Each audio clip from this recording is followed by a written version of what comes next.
Okay, we're back from session. Thank you to the staff and to everybody that helped in preparing the meal and the presentation to Ms. Healy. Madam Clerk, if you can do the roll call. A motion? Motion. So moved. Second. Commissioner Blankenhorn? Yes. Vice Chair Sanchez? Yes. Commissioner Dugan? Yes. Chairman Romero? Yes, Commissioner Baroni, Mayor Baroni will be back shortly. He had a meeting at the town of Taos with staff. So we'll move on then to the minutes. This is item 6, discussion, consideration, decisions regarding the following. Commissioners, you have the 3 sets of minutes. We'll approve the first one of February 4th, 2014, regular commission meeting. Mr. Sanchez. Chairman, Commissioners, on the February 4th minutes, I'd like to have a correction there. They're going to have the auto enthusiasts going to have that. It's going to be like selling parts for cars out here in the parking lot. Well, they changed the date from the 19th to the 26th.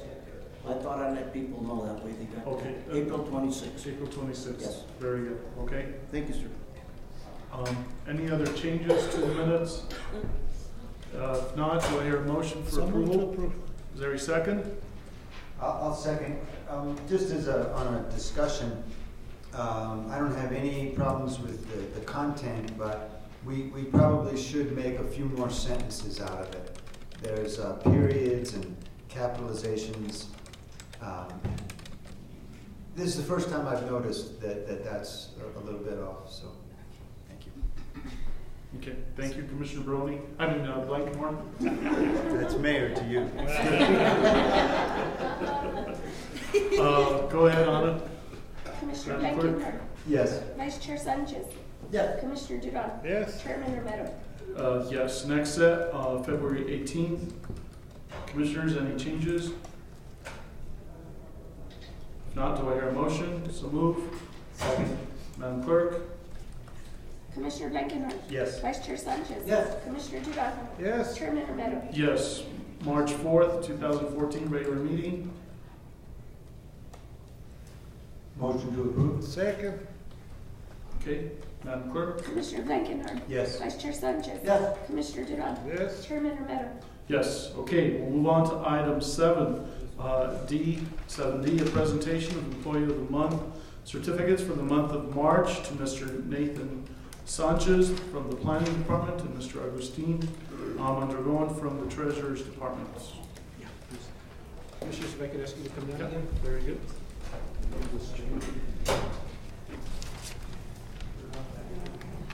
You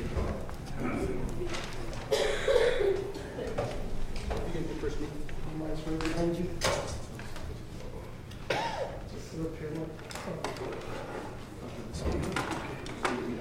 Give me Nathan's first.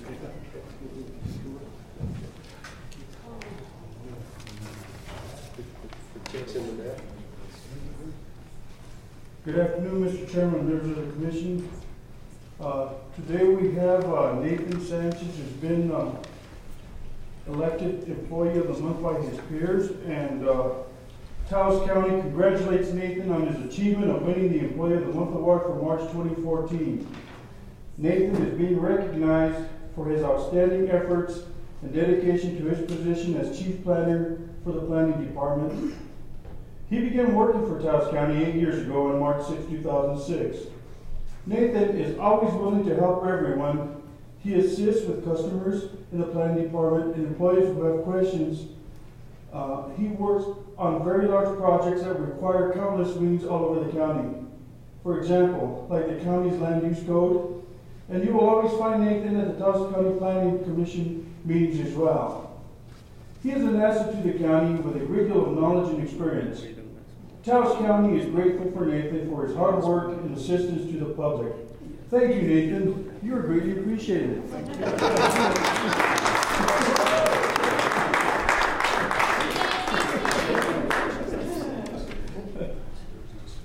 And he does win a couple of awards. He gets a day off, I think, correct? And he gets a gift certificate? No. What gonna take a rain check on the gift certificate, Nathan. Days off too, we gotta get the land. Days off, you just get days off. Thank you very much.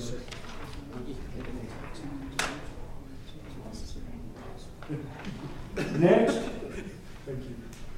we have Agustin Mondragon.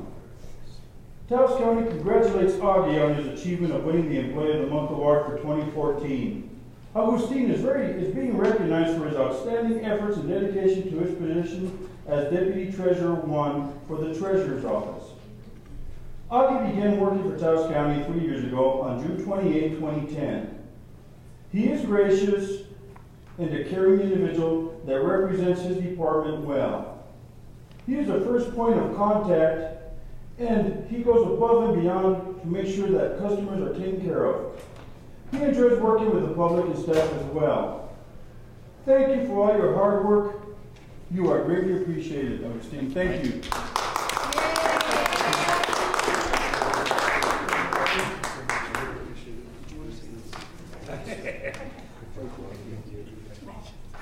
No, I can say something. We're gonna wait for Susan to take a picture. But I first want to say thank you so much, again, to the commissioners and to the committee for appointing Augie. He is our point person for customer service, and I sit in the office next to his, and he's always so gracious in greeting the public. And the best compliments I have gotten from the public are for him. So I want to say thank you very much, Augie. Very good.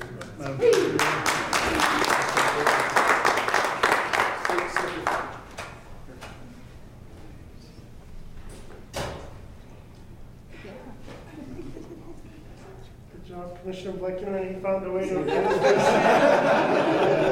I always wanted to be taller.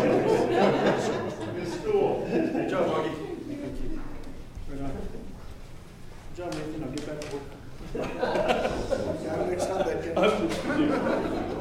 Just playing, man. Just playing.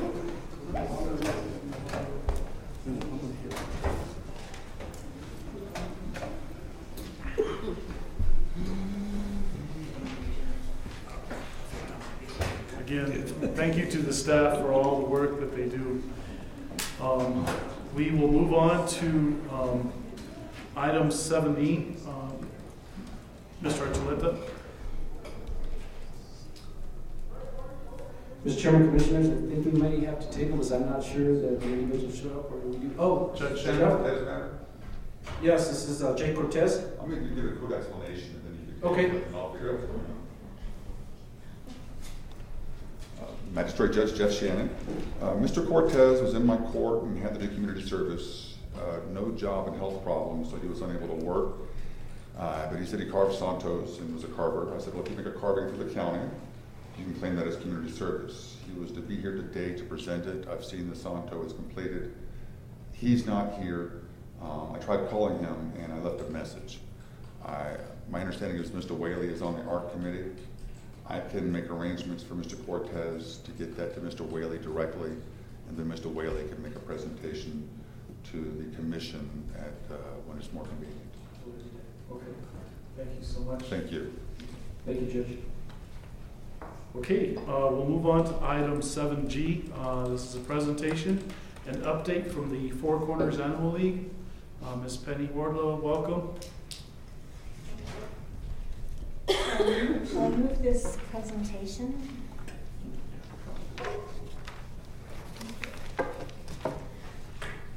Last year, a group of volunteers, along with emergency management and Mark Flores, met many times to plan in case of a disaster or emergency for the animals in Taos County. We meet with you today to confirm and to clarify that we are still considered a part of the emergency animal preparedness with the county and or emergency management as a team to assist in case we're needed. So last year, the Agricultural Center was identified as the main place where the animals would be taken. And so a couple of questions is that we just want to validate and verify that everything is still in place as it was last year in case of an emergency, that we could still use the Ag Center and perhaps some of the community centers if they're not being used for people. And Mark Flores was going to meet with the vendors, and we feel it's important to have the vendors in place in case of an emergency when we need dog food or well, we have a lot of equipment ready to go, and we have the rodeo grounds last year, and we're hoping that we still have the rodeo grounds this year. And many farmers or people that have large areas of land that have agreed to allow us to use those some places like that for large livestock. We have people in place that have horse trailers. They're ready to go to the location and site to bring in animals, whether they're dogs and cats in crates or you know, emus or llamas, whatever. I just want to verify that also that we have all taken our 100 ICS tests that bears, and Jean Sanchez said that they might have testing for the 200 and the 700 class at the emergency management location. But I wanted to just verify, like I say, and confirm that we're still in place again with the county in case of an emergency. We have people that are teams for taking in dogs, teams that take in cats, and teams that take in the livestock, and we have it all pre-organized. Awesome. So what are the steps? What does Taos County need to do? What do we need to do on our part? Just to confirm that we're still are all working together in case of an emergency and a disaster, as we were and identified last year with emergency management, Jean Sanchez, Mark Flores, and how we were in place with them. Okay, Mr. Archuleta, any thoughts? Mr. Chairman, Commissioners, those plans were very detailed, and we will continue just to continue along the lines with those plans. Nothing has changed, and those areas have still been identified as the areas that they will be taken to in the chance of a disaster. And as far as in my district, District 3, it also includes a Talpa Community Center as a location for this. Are there other properties that you're in need of in that vicinity in the Ranchos, Llano Camalo No, area? because the Ag Center is so closely located that it's, and in Cuesta we have the airport and another location that I'm not so clear about yet, but the airport will be where, in case there was an emergency or disaster in Cuesta, we would go to the airport, and I can't remember what the other location is. Do you remember, Commissioner Sanchez? I'm not sure if it was would it be the firehouse maybe? Maybe so. We work real close with Jim Vaughn. Yeah. And last year we went to simulations in Red River with Forest Service and mayors and police and state police and a lot of. Go ahead. Mr. Chairman, Commissioner, and Penny also. I know, Mr. Archuleta, do we have some more kennels that are available for these folks?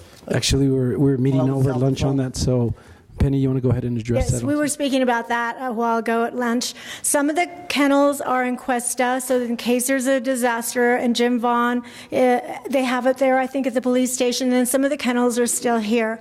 And so it depends on where the disaster may happen. Hopefully it doesn't. Last year we were prepared, we were ready, and nothing happened, which was fantastic. But then they'll be in a location that we can move them on to Penasco or to the Ag building right away, or take them to Cuesta if it's needed in Cuesta. Okay, all right. Okay, and in the worst case scenario, how would evacuation of animals, livestock occur? How is it planned? The first responders, of course, would be people like the police and the fire and the police. It depends, because the simulations that we did were all different, so it's hard to tell how it's going to happen and where it's going to happen. But on our part, we're able to have people that have trailers with horse trailers that can meet at a safe place in case people can bring them down to us. We load them up and bring them to the Ag building. That is the plan. But we can't go into the fire area itself, like let's say it was in El Salto and there's only one way up, or Guyana Canyon, there's only one way up and one way down. So we can't just be going in there with our trailers to try to get animals out when people themselves can't get out.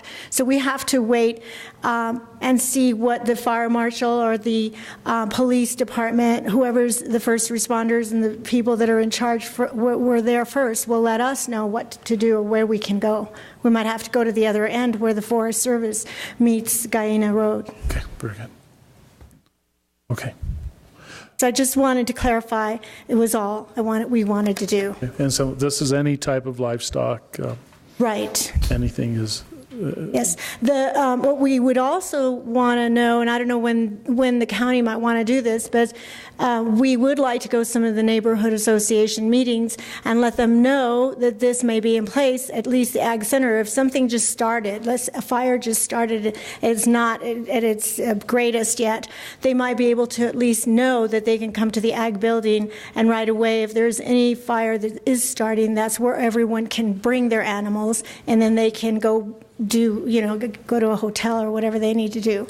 But at least if the public knows, that would be first thing also to let the public know what to do with their animals when they put them all in their cars and drive down the road.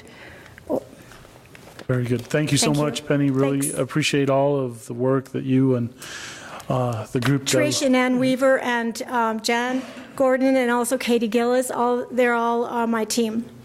Just amazing. Thank you so much. We're always on your team. Okay, we'll move on to item 7H, and this is a presentation and update from the Taos County Animal Control Advisory Board on the revised Taos County Animal Control Ordinance, and we have Trish Hernandez and others. Welcome. Welcome. This is, of course, the other two had to leave because of the other two members of my board. This is, of course, Jan Gordon, who's Executive Director of the Stray Hearts Animal Shelter and on the board also. So our purpose today was, first of all, hello, and glad to be here, honorable commissioners and county manager and county lawyer. I feel like I have to make a comment. I feel like that song Happy, the one that was nominated for, I think that should be played right now because, man, I'm happy, and I think a lot of people are happy. So anyway, having said that, we're here to just formally hand in the finished draft, and I call it a draft because it still will be considered and looked at by the commissioner, the lawyer, county lawyer, and the county managers. So we handed in the final draft today. I emailed most of you, although Commissioner Blankenhorn, for some reason I don't have your email in my computer, which I will change that when I get home. Commissioner Duran, I did send it to Renell for you, okay? So you'll have it in a computer if you need it. Sometimes. He also has an email address. I'll provide that for you. Okay, thank you, Mr. Archuleta. We have worked on this as the Taos County Animal Control Advisory Board since you appointed me to start the board, then asked me to appoint members of the board, in which we have done, and we've been working on it all year. I want to apologize. We thought we'd have it sooner, but I did have that awful accident in August, and it just kind of slowed everything down for 2 or 3 months. So, but anyway, we have it to you today, and as I understand, it will go into legal. Mr. Archuleta, you can correct me if I'm wrong on this protocol. And then after that is done, and county manager and legal, the attorney, have a chance to look at it, then we will go into a work study where we can discuss the things, the concerns you have, the questions you have, even some additions you may have after reading it over. So that's basically why I'm here, and I have enjoyed this very much, and it just needed that, that ordinance needed tightening up. It's, talk about the 9 people, the dog that came in 9 times to the shelter. They keep getting the same repeat offenders, and they keep getting let go over and over again. And you know, this one dog, it was the 9th time it came into the shelter last week, I think. Wasn't that it? Still there. Yeah. And these people just don't get cited. They don't get penalties. We want to make the 3rd citation a mandatory court because once they start having to put out a little money or be inconvenienced, like going in front of a judge, things will begin to change a little bit. I don't expect a miracle to happen right away, but we tightened up the penalties, and as you will see as you go through it. So also, during this year, one thing that took a lot of our time, and I'm really thankful to our county manager, Archuleta, for helping us and guiding us through this, which he has been through all the time we've been on this board. We did the first annual Taos County Animal Summit last June, and we had animal control officers from all over the state come in and do a 2-day workshop here at the, well, it was at the Kachino Lodge, actually. And we provided meals every day, and they paid for their own lodging, but, you know, it was on a special rate, a government rate. And that was really nice, and I wanted to do it again this year, but with everything else going on, it just was kind of difficult to get that together. For the Taos County Animal Control Board, I'd like to do a few things this year that would really help our community and animal welfare. Education is a big, important part of this. And also I wanted to mention that as you read in the animal ordinance that we handed into you today, we don't know who's going to supervise animal control. So when you come to that part, just know that I put something there to just put something there, but I know that we still are talking about taking animal control out of the sheriff's purview and into the county. So we're real unclear on how that's going to be, what the protocol on that will be. So I just wanted to mention that. And what else? Trish, yes, Mr. sir. Archuleta, do you want to talk a little bit about the plan with regards to animal control? Mr. Chairman, Commissioners, as we've mentioned in previous commission meetings, what we are looking at doing, and we've already separated the budget from the Sheriff's Department, and we've actually are considering moving that over to the Planning Department so that it could go with the ordinance officers, compliance officers that are there, and so that when they're out in the community, they're also our eyes and ears for any other subdivisions or anything else that's going on there. We haven't worked out the details of that yet, but we've moved in that direction already. So with the new ordinance, this would be a great time for the commission to make the policy to move that. And Mr. Archuleta, perhaps maybe this is something else that we can combine with the town of Taos as far as animal control is concerned? Oh, wouldn't that be a dream? Is that something that would be because helpful? It would make it easier for the judges to be able to make their decrees and their decisions. I've talked to both Judge Ortega and Judge Shannon, especially Judge Shannon. He's particularly interested in this area, and that would, yes, the answer would be yes. That would be a good thing to work towards, I think. And maybe, Mr. Archuleta, you know, I don't know how the rest of the commission feels about it, but when we do have that joint meeting with the town of Taos, if this could be one of the We're actually having one? topics of discussion. Okay. Yes, sir. And I also wanted to mention the advisory board also sponsored through Stray Hearts animal control training, officer training for the town. But I just wanted to mention this one part, even though it's just for the town. Stray Hearts is facilitated through me, sponsored by Stray Hearts. Actually, it was Jan's idea to get an excellent trainer up here from Animal Protection of New Mexico, and she ended up spending a whole day with Berlinda Trujillo, which is the new ACO for the town, last Friday. And it was a wonderful experience for Berlinda, which I was glad to see that she got something out of that. Animal Protection of New Mexico is facilitating a workshop which involves the county. I've already talked to Mr. Archuleta about it, that for a week long, there's going to be ACO training in Albuquerque facilitated by APNM, but also sponsored by ASPCA. So that's something that the county animal officers can prevail themselves of at no cost. All this is at no cost, by the way. That might help. And so that's going to happen, hopefully. I've been talking to Mr. Archuleta about that. So that's basically it. I think what we wanted to say. What is that word? I can't read. I didn't write it. I'm always a day late, $1 short, you know. SMU. We also sponsored a group of people, students who are staying at SMU, who came out to the Taos area to work with animal nonprofits. They came through me, and I couldn't do it because I had suspended the pet pantry for a while I recuperated.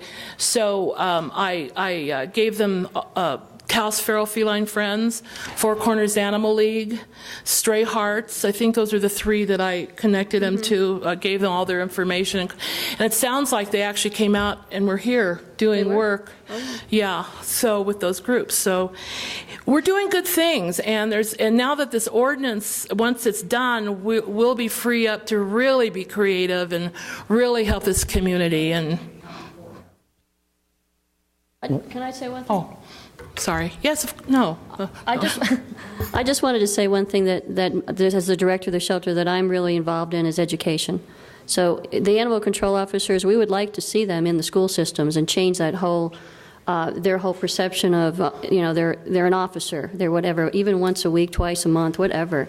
We're working with the town to do that and just go and do presentations for the school kids. So we'd like to collaboratively do that. I think that's really critical. And neighborhood programs where they're going door to door. So we'll let you go. It's been a long day. I got to go to work. Thank you very, very much. Thank you, Commissioner Sanchez. Commissioners, ladies, thank you for your hard work. I just want to touch on in the Cuesta area. Have you met with the council, new mayor and council, as far as I know? I've had some constituents.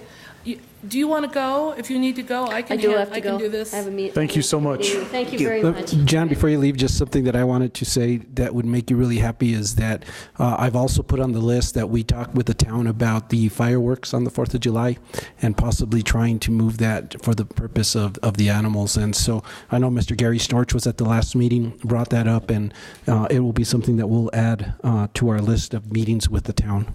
It does make me happy. We'll do whatever we can to help precipitate that in whatever way, if you need us to go talk to people or whatever. So thank you. I appreciate that, Mr. Sanchez. Yes. Mr. Archuleta as well.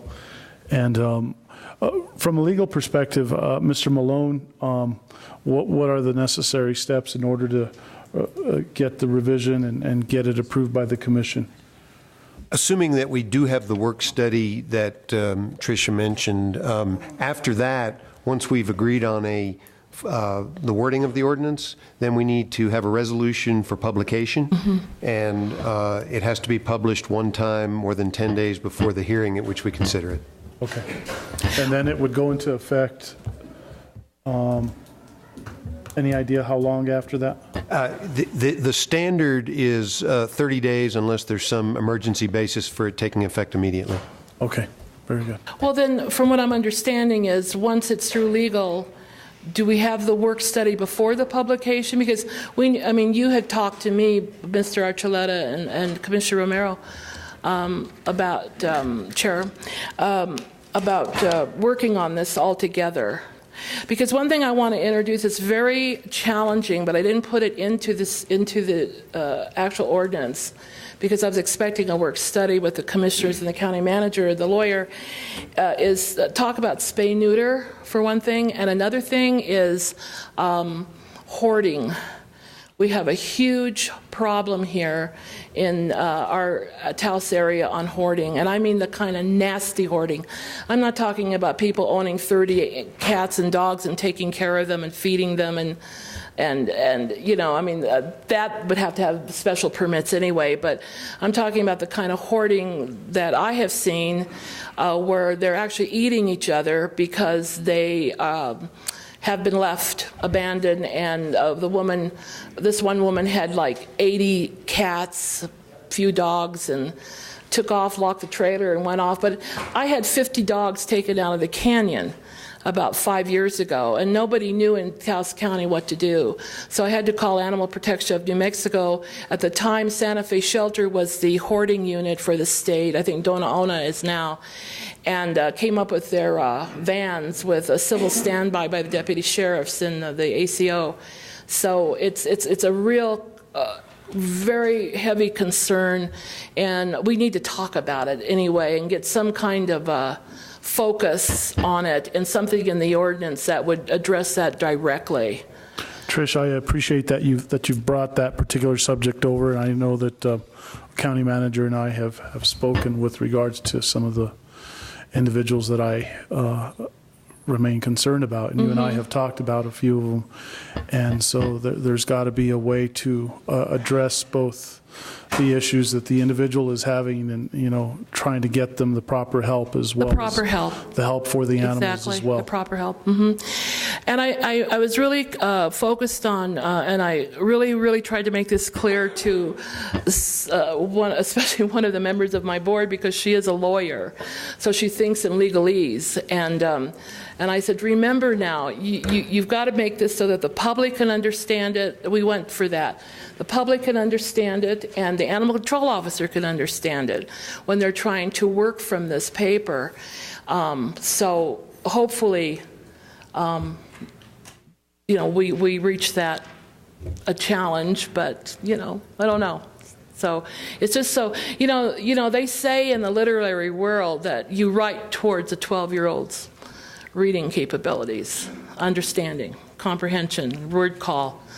So not that it has to be at exactly a 12-year-old's level, but you get the idea off of that. It can't be too fancy.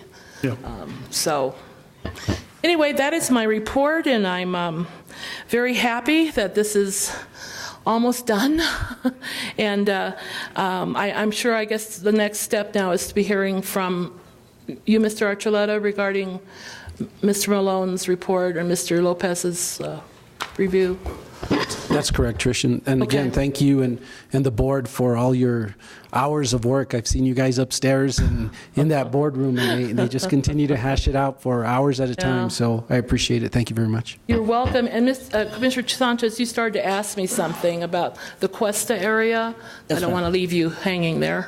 That's all right. Yeah, I just wonder if you may get with the mayor and council seat, because I've had some concerns up in that area, but just maybe talk to one of our councilmen over there, Brent, and throw it at him over it. But that's something that... the thing with Cuesta, and you can help me with this, and also Councilman, Cuesta is an incorporated area. So like the town of Taos, it doesn't have the county animal control purview. So we don't take Cuesta animals or the town animals into the shelter because, no, the town animals we do, excuse me. We have both contracts. They have both contracts. But like for Cuesta, it's kind of an island unto itself, and I would love to see that change. But in practicalities, I don't know where you'd put them. The shelter is so maxed out most of the time that the lowest number of animals they usually ever have is after they've had 2 or 3 successful transfers is maybe 60, and that's what their capacity is basically. And most of the time they have over 100. I'm talking about dogs. Cats is a whole other story. That's almost even worse, but and kittens. So it would be something that I know that the former executive director David Knoll attempted to go to work with the police chief up there, but it didn't seem to go anywhere. So if we could figure out a plan, and I'm sure Jan should be involved in this, of course, because it affects her the most strongly, I'd love to see that, because they have a huge problem. Thank God for Friends of the Animals, because they do the work. They do the work. They find the homes, I refer people who call me. I'm called, almost daily on problems. And if it's up in Seto, Cuesta, up in those areas, I refer them to Holly Howard and Jim Vaughn and also Suzanne Tober. So that basically is my answer to that. Thank you, Trish. Commissioner Blankenhorn? Thank you, Chairman. Trish, I just echo my thanks for all the hard work. Thank you, Commissioner. We need all the help we can get, and you guys, really know the issues. Yeah. And so I'm sure it's going to be very useful in amending the ordinance, but ordinances are only as good as their enforcement.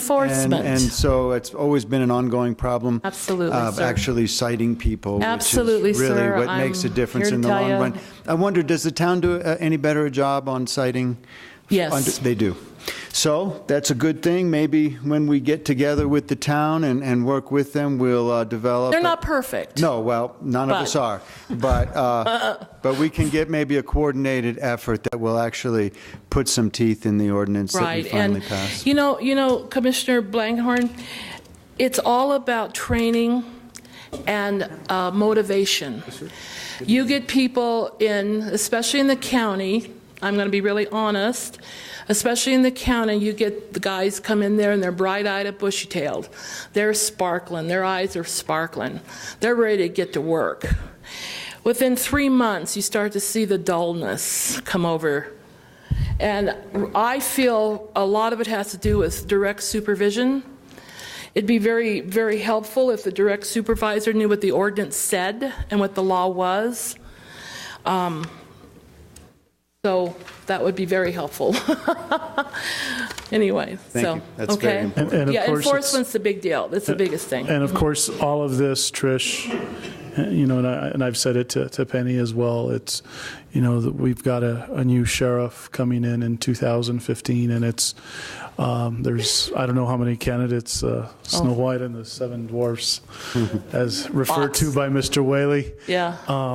But it's got to become a big issue. Animal control has definitely, along with every other type of public protection that there is to offer from a sheriff's department, animal control has to become a very big issue. And, we want to elect a sheriff that will take the bull by the horns. Absolutely, and when it does move to the finance and planning, I have every assurance that Mr. Archuleta will be much better at this in delegating who does what than is existing now, because it's been, quite frankly, a nightmare. Yeah. So, yeah. Thank you so much. Okay, thank you. Okay, Commissioners, at this time, we do have a public hearing that was scheduled for 1:30 today. If I have a motion to skip the other items on the agenda until later on in the meeting so that we can move on to the public hearing. A motion made by Commissioner Dudon. Is there a second? Second. Madam Clerk? Yes. Yes. Yes. Yes. Okay, at this time, item 11, we have a public hearing, discussion, consideration, decisions regarding the following. Item A, this is a public hearing, continuance of the Buceau subdivision. Mr. Vihil? Thank you, Mr. Chair, Commissioners, Mr. Archuleta, Mr. Malone. If I may, Mr. Chairman, Commissioners, I would also like to take a minute to recognize some individuals who are also present with us today. I would like to recognize Mr. Gilbert Suazo, Taos Pueblo Tribal Councilman. I would like to recognize Mr. Daniel Suazo, Taos Pueblo Ward Chief Secretary. I would like to recognize Mr. David Gomez, Taos Pueblo Ward Chief, and Mr. Albino Lujan, Taos Pueblo Lieutenant Ward Chief. Mr. Chairman, Commissioners, also in attendance, if I may, we have Mr. Alex Abeta, agent for the application. We have Mr. Scott Sanger, Esquire attorney, in fact, for the application, and Mr. Floyd Archuleta as president of the Lower Dos Montes Neighborhood Association. Okay. Mr. Chairman, Commissioners, on February 18th, 2014, the Taos County Board of Commissioners, in order to allow the applicant to provide proper notice to 3 adjacent property owners, which are Lot 7, Lot 8, and Lot 9 of the Mariposa Ranch subdivision, and for the applicant to evaluate concerns raised by the 3 said adjacent owners, voted to continue the following application to March 18th, 2014 at 1:30 p.m., which is Abeta Engineering Incorporated, agent representing the St. Bernard Expansion 3, LLC applicant-owner,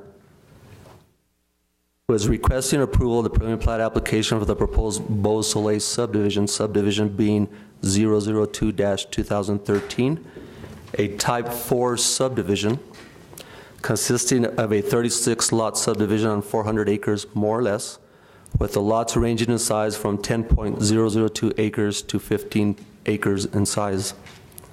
The proposed project is located northwest of Taos, New Mexico, off of County Road B-143, also known as Hondo Seco Road, approximately 1.5 miles west of the New Mexico State Road 230 and County Road B-143 intersection in the Des Montes area, Taos County, New Mexico. The proposed project is further described as lying within sections 1, 2, 11, and 12, township of 26 North, and a range of 12 East, and is further described as lying within tracks 2 and 3, map 3, survey 3, part of tracks 1 and map 3, map 58, part of track 19, map 44, and part of track 8, map 59, all within survey 4 of the 1941 Taos County Reassessment Survey, and described as lying within the Antonio Martinez and Antoine LaRue grant. Mr. Chairman, Commissioners, if I may, I would like to, with your permission, Mr. Chairman, permission to approach. Okay. Thank you.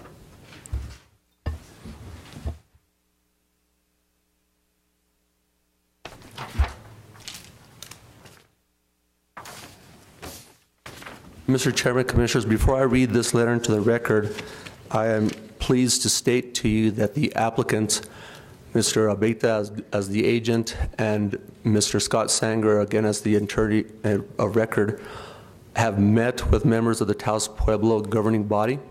This meeting took place on Friday, and I believe there have been some positive results. However, there are some ongoing discussions.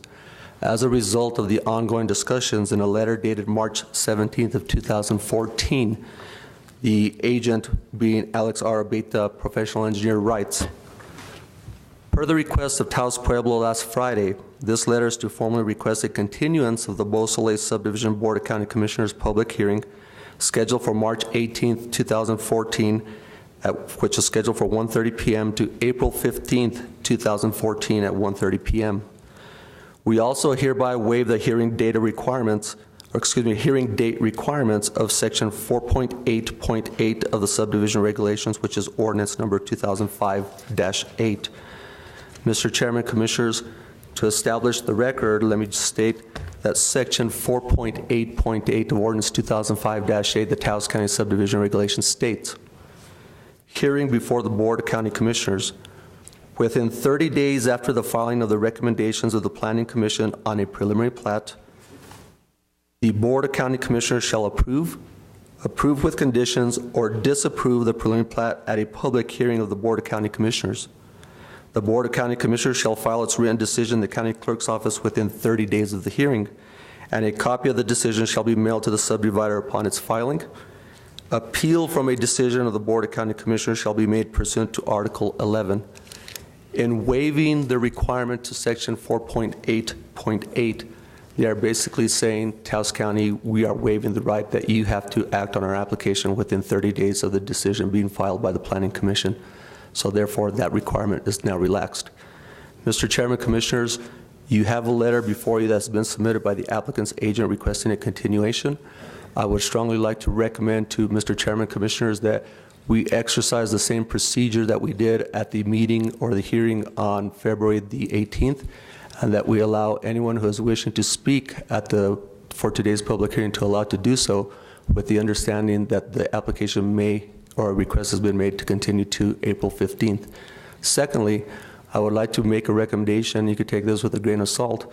In observing your agenda for today, we've noticed that your agenda is a lengthy agenda, and maybe some consideration may be given to scheduling the continuation to maybe we could have a special meeting, something along those lines.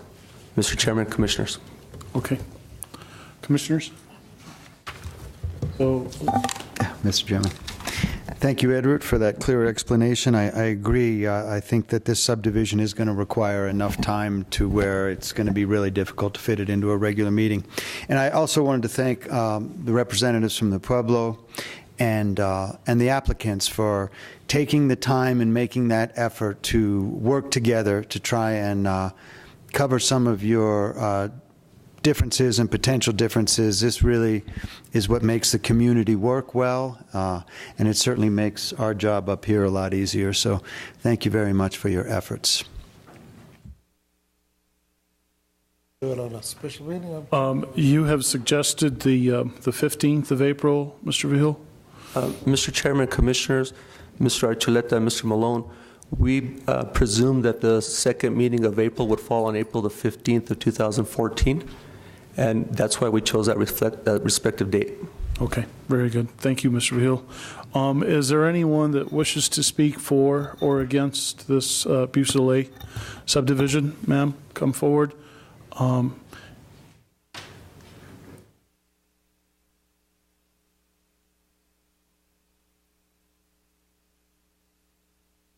hand. Do swear and affirm under oath and penalty of law for perjury that the testimony you're about to give is true and factual? Yes, I do. Would you please? Pam Harris.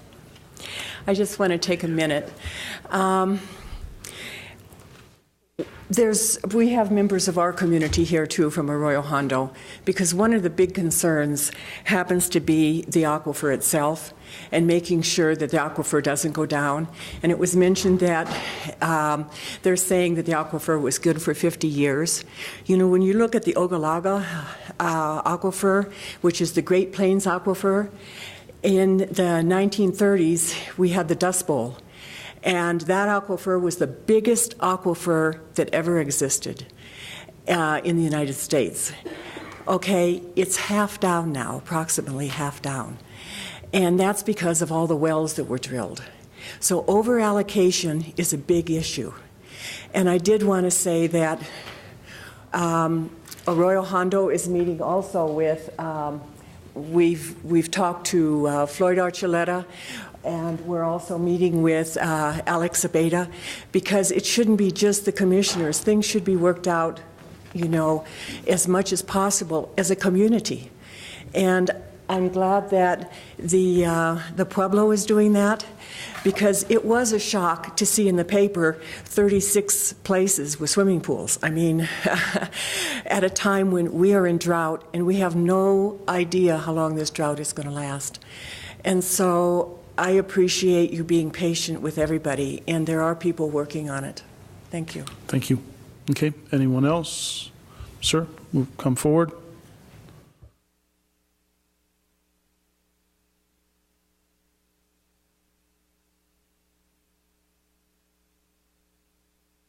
Swear and affirm under oath and penalty of law for perjury that the testimony you're about to give is true and factual.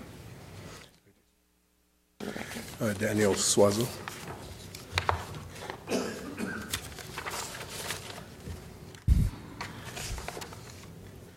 Good afternoon. Good afternoon, Mr. Swazo. Commissioners. I'd just like to read a statement on behalf of the War Chief, Mr. David G. Gomez.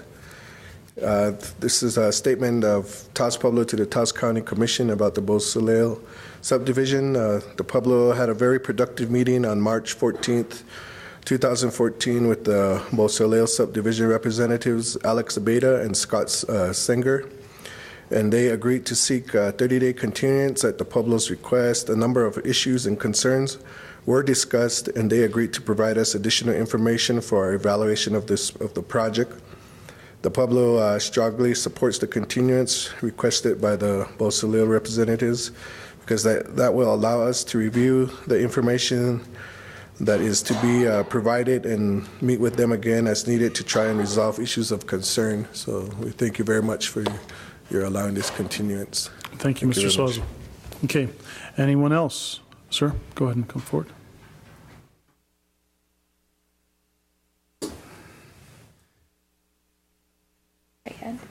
Do you swear and affirm under oath and penalty of law for perjury that the testimony you're about to give is true and factual? I do. Can you please state your name for the record? Jalmar Bowden. Commissioners, public, Commissioner Archuleta, Sanchez, Commissioner Duran and Romero, Commissioner Barone, Blankenhorn. I just want to bring to the attention of the public and the Commission that there is no secret that in the past several years there's been a downturn in the construction industry in our community, and any growth in that industry should be welcome. We have many businesses that have suffered for some time due to that downturn, and it would be wise of the Commission and the public to favor the subdivision. Taos and Taos County has traditionally been supported very much by the growth of the construction industry and the increase in second homes and so on from around residents from around the United States. And I believe that it would be a mistake to refuse this opportunity for the county. Thank you. Okay, thank you. Anyone else? Mr. Archuleta, come forward.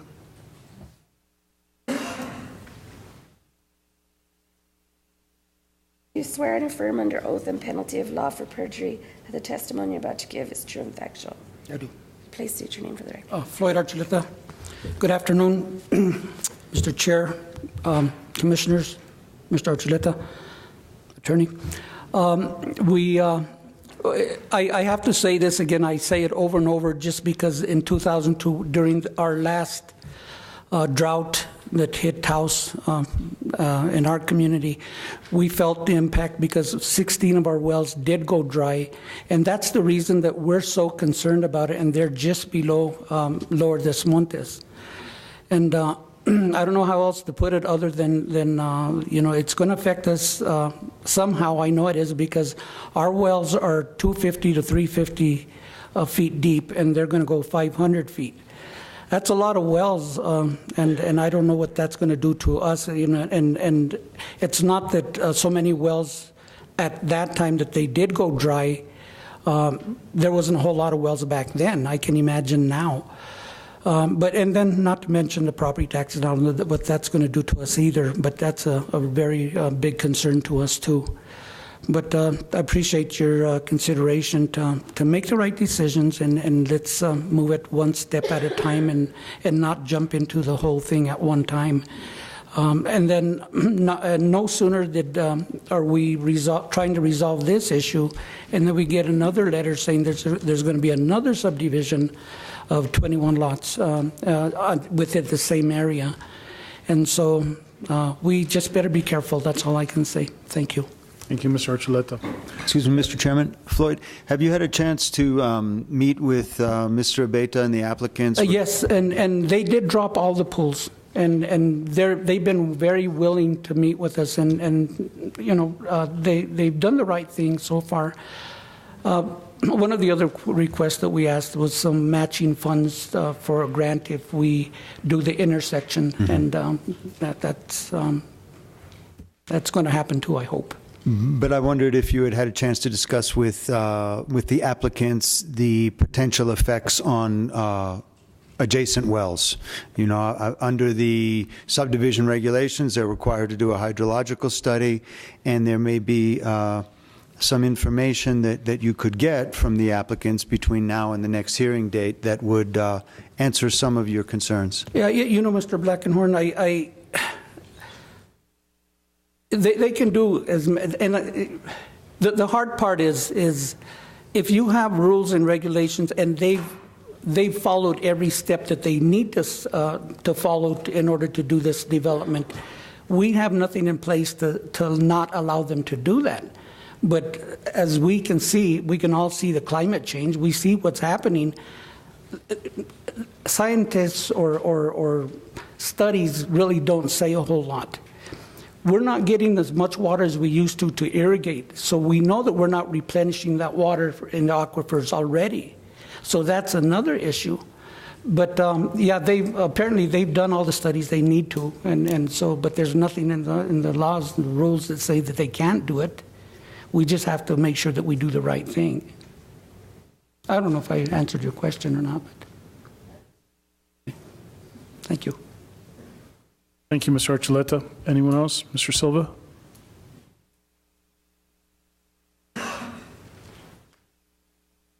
Good afternoon, Commissioners. I'm sorry. It's okay. Do you swear and affirm under oath and penalty of law for perjury the testimony you're about to give is true and factual? I do. Would you please state your name for the record? My name is Michael Silva. Good afternoon, Commissioners, Mr. Chairman, Mr. Mayor. Congratulations again.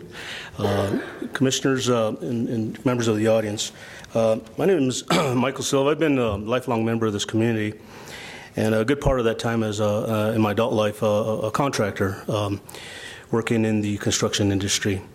We've seen some really good times in the past, and like Mr. Jalmore Bowden pointed out, we have suffered some difficult times here recently, and it's a fine balance. Looking at a subdivision like this with water concerns, we have to remember to be responsible. Growth is inevitable, but we have to manage that growth. And so, and I can appreciate Mr. Archuleta's comments as far as what is in the regs right now.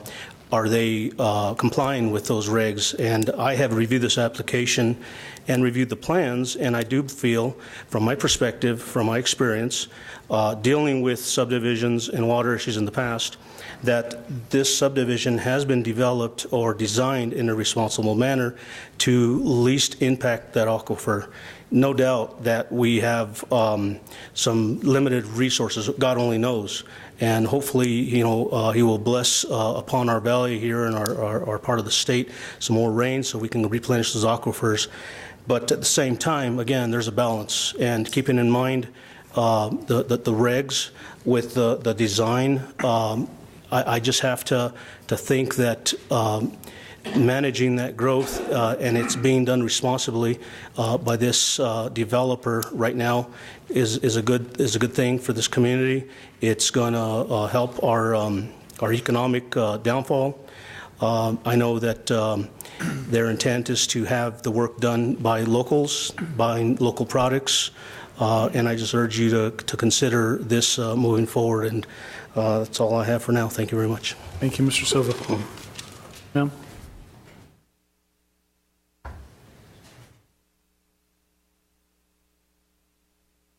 Do you swear and affirm under oath and penalty of law for perjury that the testimony you're about to give is true and factual? I do. Would you please state your name? My name is Mary Humphrey, and I work with the 3 neighbors who didn't get notice to begin with, and I'm just here today to support a continuance.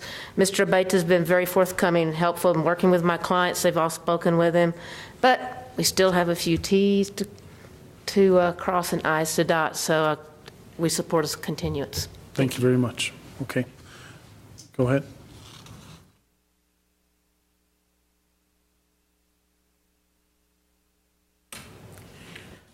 I just wanted to respond because one of the concerns, and I think one of the ways out of it is, all of the community wells, if they have over 10 members in the community wells, have been told by the state they have to become mutual domestics. Mutual domestics then there's an oversight where they can see how much water is being used. And I think our board is especially concerned about the fact that if there are 36 houses and then 24 in another project, that there's no reason why there shouldn't be a mutual domestic. And that's what we're trying to work out with Mr. Abeta, because it really is important that we start monitoring the amount of water. And even though that's not in the planning and zoning, we have to look at the drought, and we have to look at what the concerns are, and we're hoping that the county commissioners support us in this. We're not trying to stop building. What we're trying to do is make sure that there's water for everybody. Mr. Chairman, Pam, just real quick, I think that the subdivision well, I know that the subdivision regs limit the lots to a half an acre foot, and the wells are monitored in order to enforce the half acre foot maximum usage. How are they monitored, though? They're not monitored well, like the I don't know, mutual- planning, we'll explain that, I suppose, during the hearing, but since there is that limitation, I'm sure that there's a metering requirement, and, but if that remains a concern during the hearing, we'll certainly address a rigorous monitoring regime for this or other subdivisions. I agree with you. It's a critical area, and but I do believe that within the subdivision regulations there are provisions for the monitoring. Okay, I have some information on that monitoring, and when you have another hearing, I'm going to bring it forth what the state told me. Thank you. Thank you. Okay, anyone else? Mr. Miera?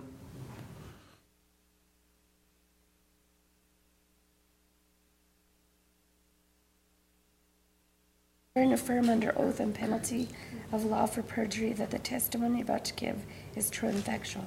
I do. Would you please state your name? Carlos Miera. Thank you, Mr. Commission, Mr. Chairman, members of the Commission, Mr. Malone, Mayor, Commissioner. Again, to answer your question, Mr. Blackenhorn, regarding, we did review the water study. Fortunately, while I've reviewed several of those before once upon a time in a prior life, we do not really necessarily within the Lower Des Moines Neighborhood Association have the expertise to really do a more in-depth study analysis. However, within the limited knowledge that we do have, we did review some of our concerns from the study with Mr. Beta and Scott Zanger, and they did agree to reduce the water budget, from 0.5, I think, comes out to finding what 3.23. So did reduce that by eliminating the pools. So the total consumption has been reduced, but we still are concerned, as we mentioned before, about not only that subdivision, but other subdivisions in that immediate area and the new one coming up, which, again, we would like to encourage the Commission and the Planning Department to work with us and maybe start looking at a master development plan for that area so we can assess the cumulative effects of the multiple subdivisions that are going into that area, because, there's quite a few. So, yeah, one subdivision perhaps has it right, but then you're talking about 3, 4, 5, and I don't know exactly how many are already in that area, but there is the Mariposa, there's a couple of other ones in there. So we look at the cumulative effect and what that has then on the water table. And so by doing a master study or planned unit development for that area, we might be able to better control the development and preserve the limited water resources. Thank you, Mr. Miera. Thank you. Mm-hmm. Anyone else? Very well. At this time, go ahead.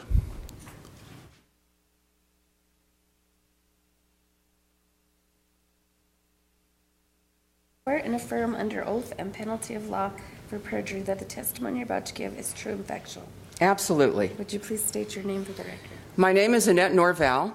I'm a resident of Arroyo Hondo, a taxpayer, a homeowner, and a well owner. And we lost our well a few years ago. There were 2 years when our ditch didn't run. We lost our fields, we lost our cottonwoods, and we lost our recharge. So many of the more shallow wells stopped running. I'm not looking at this for a couple years or 3, 4, 5 years. I'm looking at this. Once a well is dug, it's there forever unless it goes dry. So every well that's been dug in this area that's still pumping is going to keep pumping until the aquifer is gone. You guys all look very clean. You probably take showers every day or every couple of days. You maybe wash your cars, have clean clothes on. All of those things take water. And although we try out there, and the neighbors that I'm representing try very hard, number one, not to use our well to water gardens or things like that. Try to use the ditch when we've got the water. This year, we may not have much water. We don't have very good snowpack, and the weather's strange, and it may all melt off before we even get to July.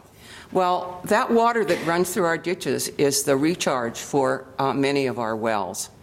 So I'm looking at this and thinking, how many houses and how many people for each house? How big is the square footage?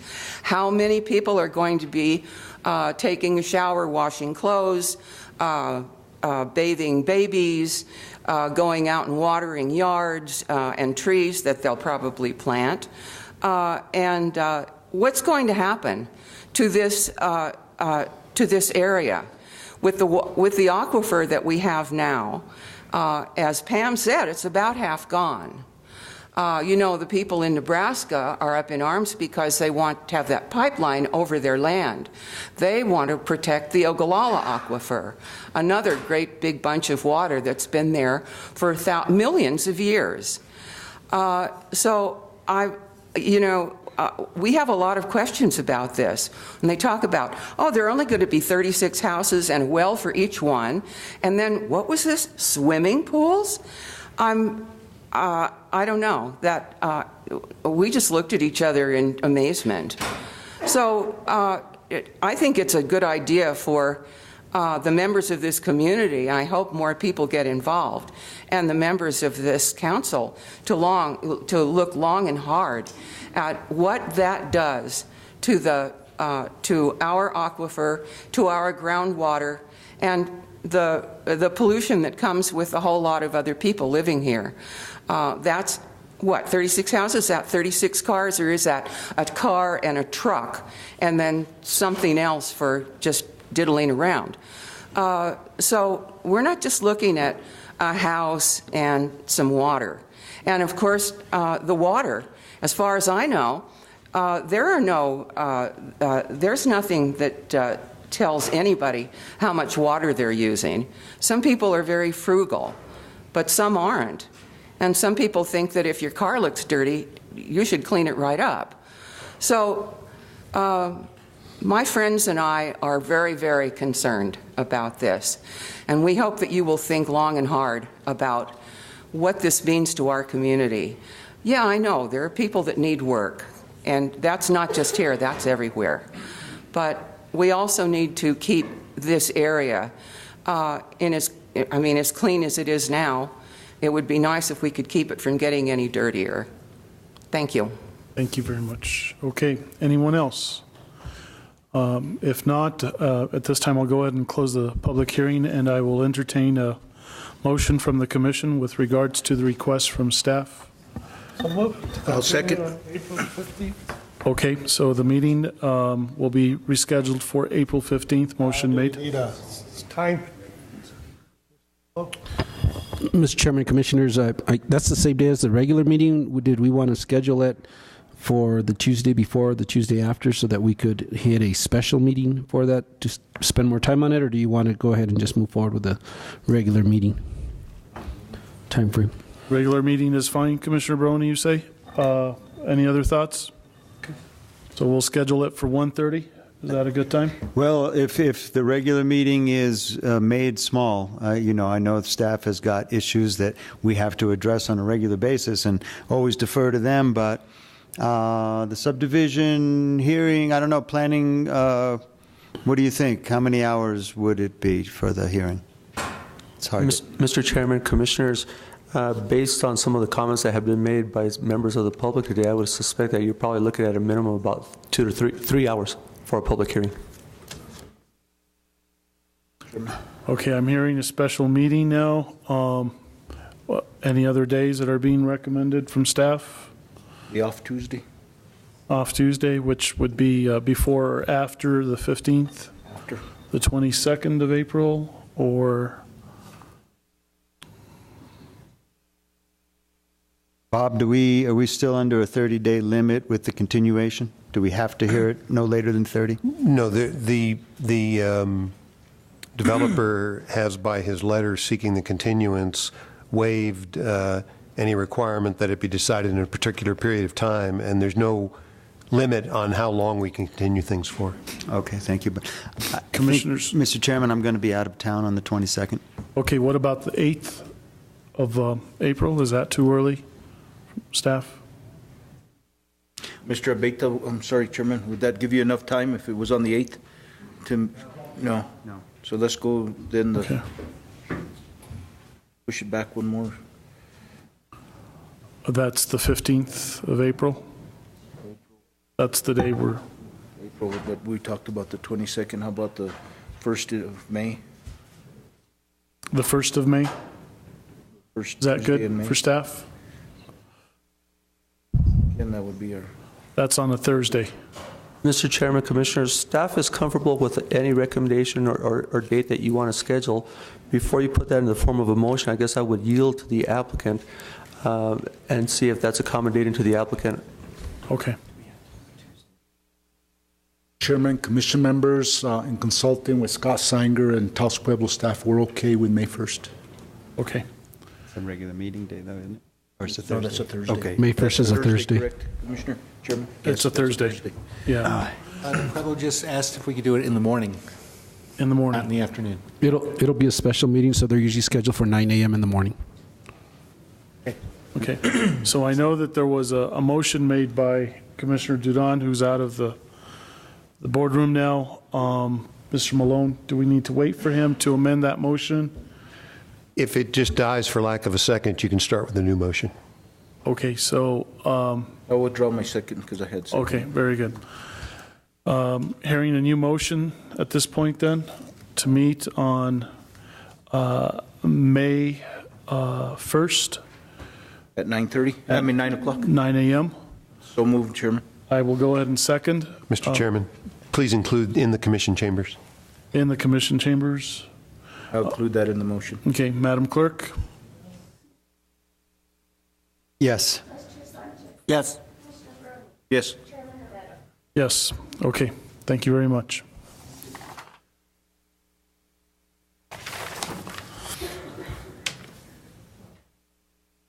We'll move on then to item 8 of the agenda. We're still not out of the first page. Contracts, agreements, MOUs, RFPs, bids, discussion, consideration decisions regarding the following. Item A, request for consideration and approval of a contract with Simplex Grinnell, Taos County Contract 2013-137. We have Elsa. You're Yes. going to report on this one? Good afternoon, Chairman, Commission, Mr. Archuleta, Mr. Malone. I am here today on behalf of Anita Padilla, who's not in today, to present a request for consideration for a contract to Simplex Grinnell, which is actually a contractor that is under the state price agreement. And this contract is actually for the Taos Agricultural Center to install a dry pipe fire sprinkler system. Mr. Richard Sanchez is here if you have any technical questions in regards to his project. Okay. Mr. Chairman, who's the contractor that has the state contract? Chairman, Commissioners, Commissioner Duran, this is for Simplex Grinnell. They're a fire protection agency. There's probably 3 or 4 in the state. There's Simplex Grinnell, there's Southwest Fire Hazard, but Simplex Grinnell has a state contract which allows us and our architect to work with them directly to not only install but design, help us design the fire sprinkler system for the bleacher area at the agricultural center in the arena, because we exceed occupancy that requires a sprinkler system. And if we were to put it out for bid, we wouldn't get a better price? We could, but then we'd have to hire we may get a better price, but we would have to hire somebody to actually do the design work also of the fire suppression system and to work with the architect, whereas this is a design build along with our architect. Any other questions from the commission? If not, is there a motion? And this is a recommendation of staff? Yes, sir. This is life safety requirement. The arena has been operating under a kind of blanket letter from the Town of Taos Fire Department, allowing them to be non-compliant, but it is really a life safety issue because we do exceed 500 people in there when we do have the 4-H and other things. And Mr. Malone, you had the chance to review it and everything's legal? Commissioner, the contract's been reviewed by Mr. Archuleta, Mr. Lopez, and he approves it. And so with that said, so moved. I'll go ahead and second, Madam Clerk. But let's see, discussion, the source of the funding? There was a grant, I don't know exactly where it came from, but there's a grant. Capital outlay. Capital outlay. And it's actually was for about $85,000. We've started the design work we have to complete a mechanical room. We'll also need to do a hookup to the town water supply system, and there has to be the fire alarm attached to the sprinkler system. Thank you. I'll vote yes. Madam Clerk. Yes. Yes. Yes. Yes. Okay, we'll move on to item 8B, approval for recommendation to award RFP 2014-6, System Design, Construct, and Equip, alternative number 1 for a 2-console position, Public Safety Enhanced E911 Dispatch Center for Taos County. Ms. Elsa? An RFP of RFP 2014-06 originally went out to for proposals for a 3-council center, the 3-council center instead of 2.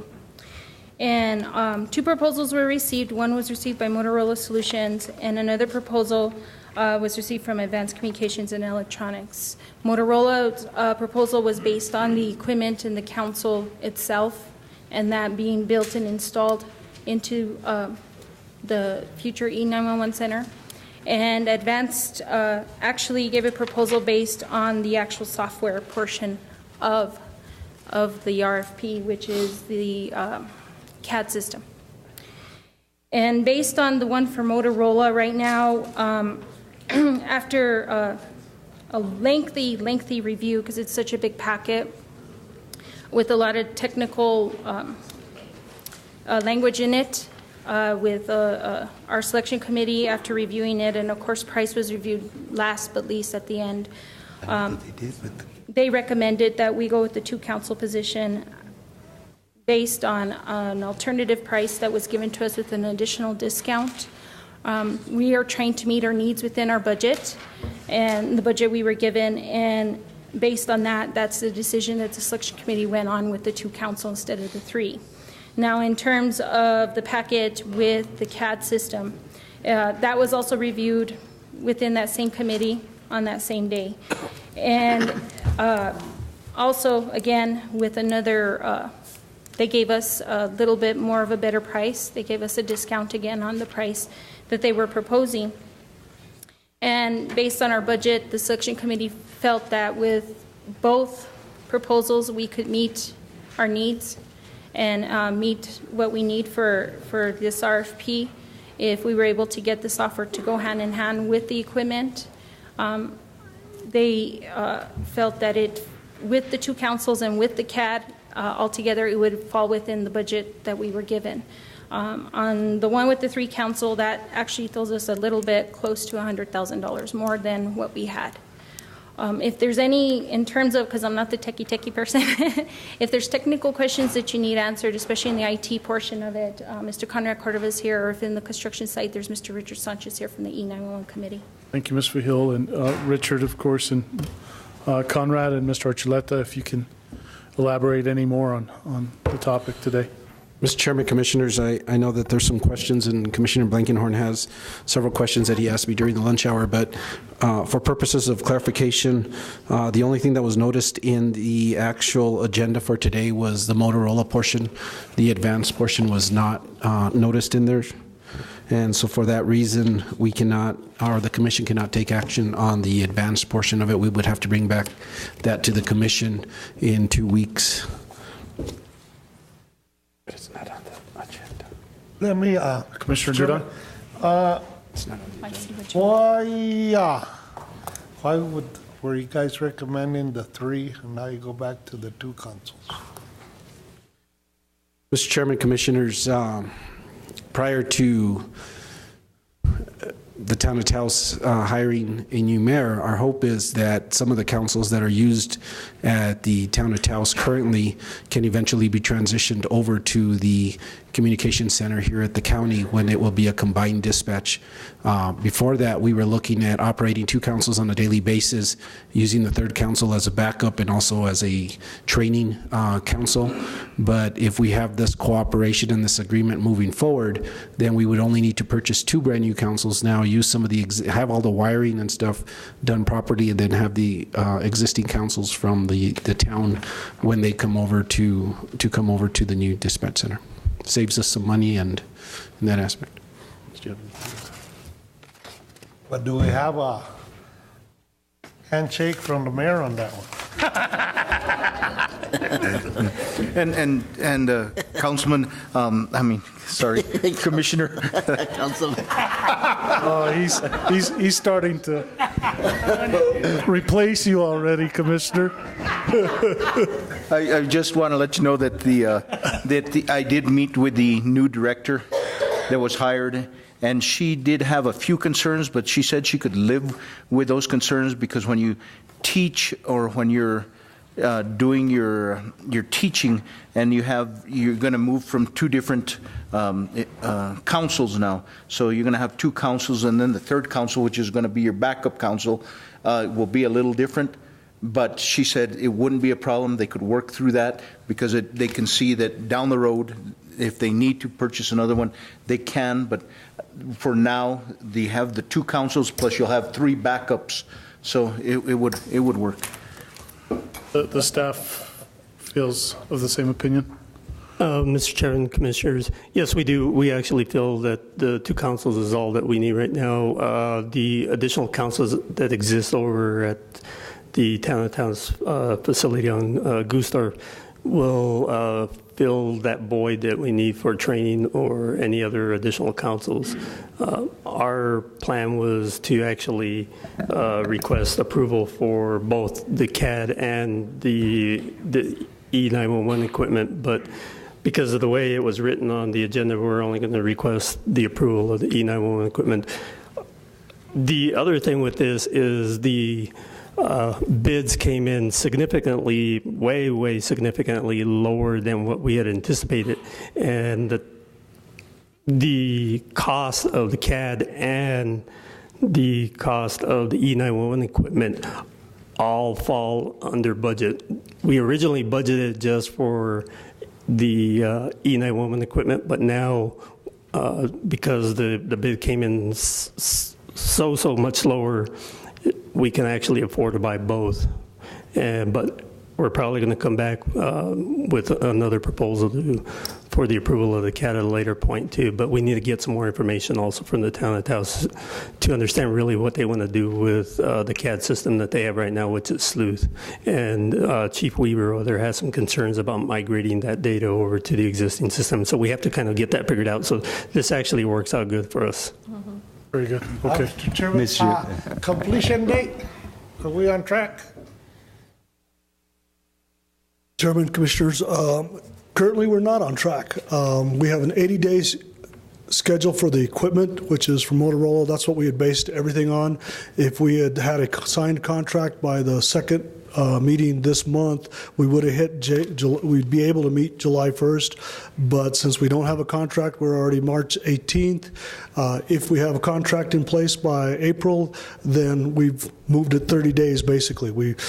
to hit July 1, we had to have a signed contract by March 4th. If we have it signed and approved and everything ready to go by the 4th of April, I would think that we should easily hit the amended deadline. Let me ask this question. Why wasn't it ready for us to approve it on March the 4th? Oh, it was not, because the selection committee themselves had met on the 3rd, and there were still some questions that were unanswered that they requested that I contact the vendors for, which is also part of the additional discount they gave us through negotiations to lower the price on the 3 council or the 2 council of the actual E911. Heard somebody was slacking. Bottom line. Mr. Chairman, Commissioners, I'd like to add to that also that we have 90 days from March 1st to make a decision on the Motorola equipment, and we have 180 days to make a decision on the CAD portion also. So we do have sufficient time, and because now we have a mutual agreement of cooperation between the town and the county, we actually have more time to get this done correctly. And we were under more of a compressed schedule, and we'd like to make sure that we get everything done correctly. Okay. Thank you, Mr. Chairman. Well, since now we have a little more time, for a number of reasons, right? One, we have a partner we can work with in the town. And 2, we've got these bids that go out 90 days and 180 days.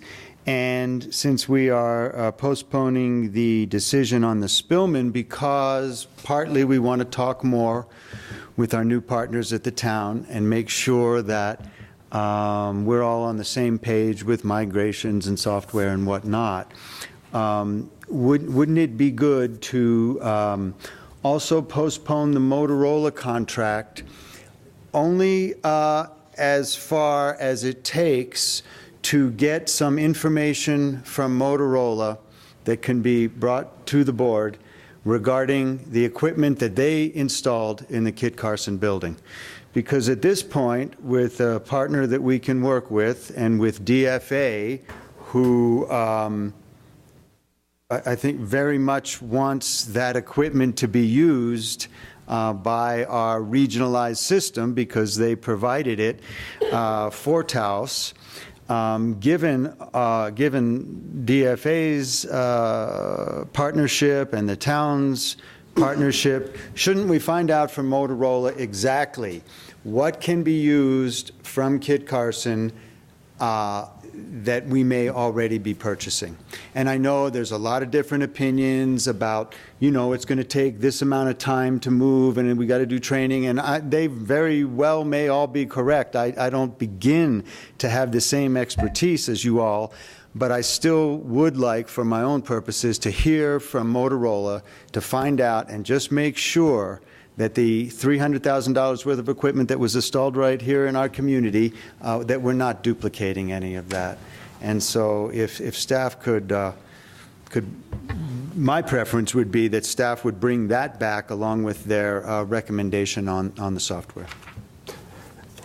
Mr. Chairman, Commissioner Blankenhorn, to address your question, we have a call open with Motorola and Advanced to answer some of those questions, and right now we haven't heard back from them, but there are a number of questions that have to be answered. One is there's the disconnect portion, what that's going to cost. The other part is the actual move of the equipment, which actually has to be done by Motorola to keep the equipment under warranty. If we move it ourselves, that voids the equipment warranty. The other part is the reconnect part back over here, which would still have to be done by Motorola, and the testing of the equipment. And so you have those 4 parts there which are undefined that we have not got a response back from Motorola because they're still working on that, trying to get us an answer as to what it would take and what the cost is. Once we can get that identified, we will come back to you with that. I hope I answered your question with that. And so given that we have these unanswered questions, can we bring the the award of the RFP back to this commission once those questions are answered? Yes, we can. If that is the wish of the commission, then yes, we can. I guess I'm just got a little confused there. Commissioner, you're talking about this particular RFP, or are you talking about the RFP for the software? No, I'm talking about the Motorola software. RFP. No, that's this RFP. That's the Cassidy and the equipment. Cassidy equipment. That's the equipment that some of which is already installed in Kit Carson, and we need answers from Motorola about whether or not it's practical to use any of that equipment instead of purchasing it again for the community. And since this is not going to result in any delay in opening our joint 911 dispatch center here, I would prefer that we get those answers from Motorola before we approve the RFP, before we approve the award on the Motorola equipment. Mr. Chairman, Commissioner Blankenhorn, Commissioners, I'd also like to emphasize and make sure you understand that the response to the RFP that Motorola submitted was for all three components, E911, the dispatch, and the consoles. The CAD is separate, and that's Spillman itself. But the equipment that Commissioner Blankenhorn is actually talking about is just the E911 portion. We would still have to purchase the dispatch equipment and the consoles that Elsa talked about. Okay. Ms. Archuleta, any thoughts? Mr. Chairman, Commissioners, I guess I can just sort of reiterate some of the discussions we had at lunch, which was that if we do delay it for another 2 weeks, it does delay it. It pushes all our timeframes back. I understand the need for saving money. The concern that I have is if we take away the Cassidian from the E911 center at Kit Carson and we bring it here, there's going to be some downtime. So who's going to cover the county during that downtime? We don't know the exact dates for that. It could be 2 days, it could be 7 days, it could be 2 weeks. We just don't know that. We obviously tossed it around the table and thought that possibly Red River could cover that, but again, Red River is only equipped with one council and one dispatcher right now. Taos County, or the town of Taos, and Kit Carson currently run with 2 dispatchers right now. So we would be shortchanging the community in the case of there's a disaster or something happens within that time frame. We always have the fire season and stuff coming up. The other concerns that I have, it has to do with, we definitely want to have some type of a backup in the future. And my hope would be that since we have budgeted for this money, we buy the package, and then whatever we can salvage from the Gusdorf site, we salvage and bring it over here. If we could set up a backup, maybe at the old Town of Taos Police Department where the tower still sits, or over in Llano Quemado where our fire department manager sits, then we would have that as a backup in the future. Say we have to do repairs on our equipment here, and we could put 1 or 2 councils there to try to do that. So there's a lot of questions and variables in that, but every time we push it back, and Commissioner Duran was just asking us, well, why are we 30 days behind now? That's going to push us another 30 days behind, or at least another 14 days behind at minimum. The other issue for me is I would rather push or back it up on the side of training, being that there's no hurry anymore because we don't have that drop dead date from the town anymore. If we have our equipment here and running, we can bring dispatchers from the town to our dispatch center and start the training process for a brand new equipment, brand new CAD system, brand new state-of-the-art everything, but still keep running over at Gusdorf until that time. So, and that may be where we end up eventually anyway. We just be delaying it by that time frame. But I also do understand the need also for Commissioner Blankenhorn that, you know, if we can save $180,000 and salvaging that equipment, if we can bring over a couple more councils, that's a savings to the constituents and to the taxpayers, and I totally understand that. So it's a policy decision that you guys would need to make today. Mr. Chairman, the amount on this contract is how much? For the equipment itself, for the alternate one, it would cost just on the Motorola site $847,284.33, and that's taken into account the additional 3% discount they already gave us. And let me ask you this question.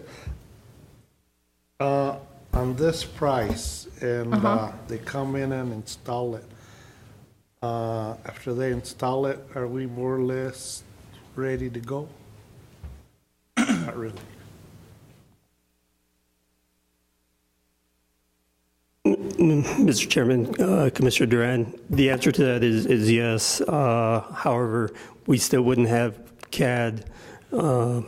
There wouldn't be any CAD component, and they would have to manually write down everything. There wouldn't be anything unless we brought Sleuth over from the town of Taos. Okay. The CAD, that's probably going to go to the other vendor? The other part? Yes, yeah, the other part. Yes. Oh, that goes to, because they're lower on the other part. And they'll be placed on the next agenda. Chairman, Commissioners, the proposals that we got, we only really got one complete package. Motorola is supplying the equipment part. Advanced Communication is supplying the software part, which is the CAD. The equipment can run by itself, but you have to do everything manually.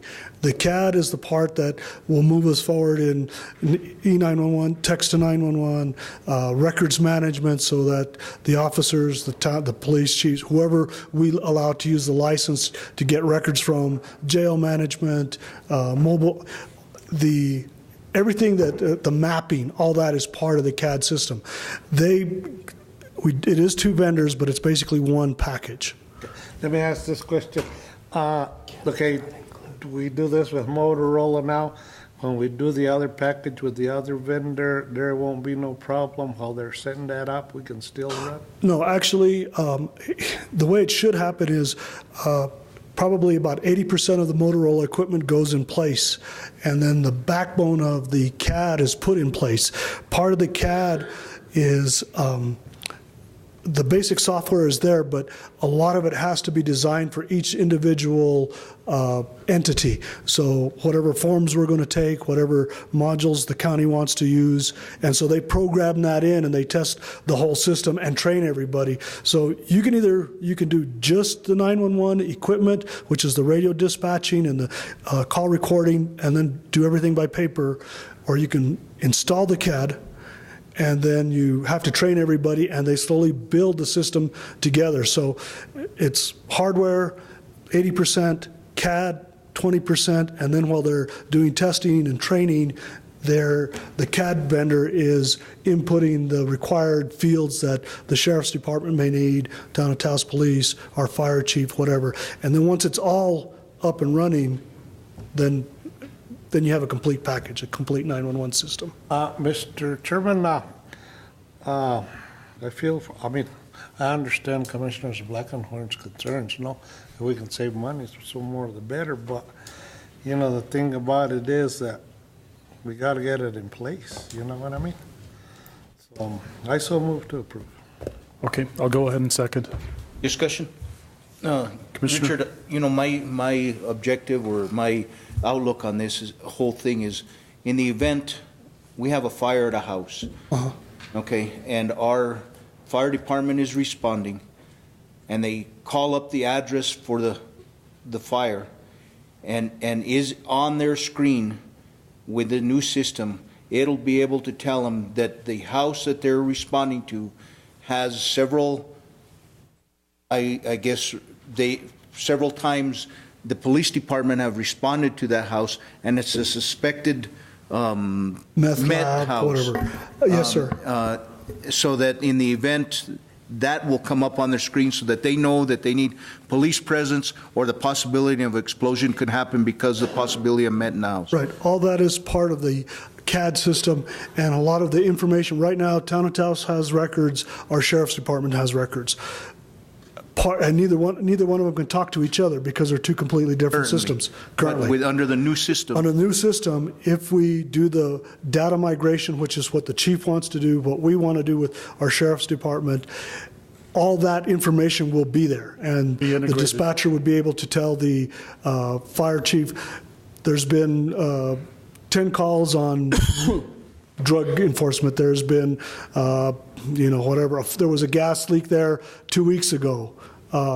Any kind of incident would be able to be available to the dispatcher. Right now, they would relay that verbally to the officers and to the fire chief. The Spillman CAD allows in the future for us to buy what's called mobile, that the officers, command vehicles would actually have it on their laptop. It would come up, premise notification, if like Silva's Tire. Front building is a showroom, second building is the shop, third building is tire storage. So if the third building is the one that's on fire, they know there's a lot of fuel there. So all those components, the basic package is in our RFP. There are some things that we may want to fine tune, but the other thing is it can continue to grow. But yes. And then so just another scenario. So then in the event, let's say, they're responding to the same call, but yet now before they got there, there was a gentleman that went down and he was having a heart attack or coronary problem. And the call was made, and I know that the new director has a capability or has a certification to, I can't remember. EMD certified. Yeah, I think they call for it first aid and walk people through CPR and whatnot. Right now, she could speak to the officers to assist, or to the caller on the phone to assist. There's also a medical mode that we can add to it, that she would be able to reference whether she's got an allergy and this is what you should do, or she's choking, this is what you have to do. So the Spillman software allows for a lot of growth and a lot of being specific what they need. Okay. But yeah, AMD and the emergency medical information is available through Spillman. Firehouse integration, jail integration, all that is available. Okay. Thank you. Mr. Chairman. Commissioner Blankenhorn. Thank you. Yeah, the Spillman, the CAD software, all of that, it's going to be such a huge improvement for our community. So many improvements and greater safeties that are going to accrue from the new system. And, and Steve, I share your concerns, but I also share your questions. And all I'm saying is this is not going to delay the eventual opening. Why don't we ask Motorola? Now, granted, they have to give us information that might, in fact, lessen the amount that we spend with them. But hopefully, I think that we've developed a good enough relationship with them. Why don't we ask them those questions? How much downtime would it be? What would you suggest? There's $180,000 worth of software that's already been purchased for our community. It may be that we can't save a dime, that we have to just go with it, which will be fine if that's the case, but we don't know all of the answers to the questions to enable us to make that decision. So I just can't understand why we would not have that meeting with Motorola and find out specifically what it is that we can derive from the equipment that's on Gustorf, if anything. And so I don't understand why we have to approve it today, why we can't have that meeting first, include our partners with the town, and just get the answers and bring them back, and then we can make the decision fully informed. Mr. Chairman, Commissioners, I actually have one question which actually I'd like to direct towards council, and that is if we do choose that option and we remove the the E911 component from the Motorola proposal, is that too far divergent from the actual RFP that we could continue on with that? Because it's an RFP and reducing what we get is not a problem. Okay. So we could do that if that were to happen. Okay, so there is a motion at this time. I've seconded. Did you want to reiterate the motion or just to move forward? Madam Clerk? No. Yes. Yes. I'll recuse myself. Yes. Okay. We'll move on to item 8C. This is the approval of the recommendation of RFP 2014-7 Forest Thinning Contractor Services to the Watershed Dynamics LLC. Ms. Fahil.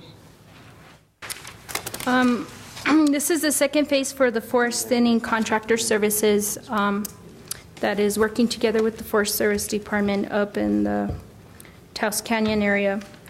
And we received 2 responsive packets, and one was Watershed Dynamics and the other was Dos Santos Trees.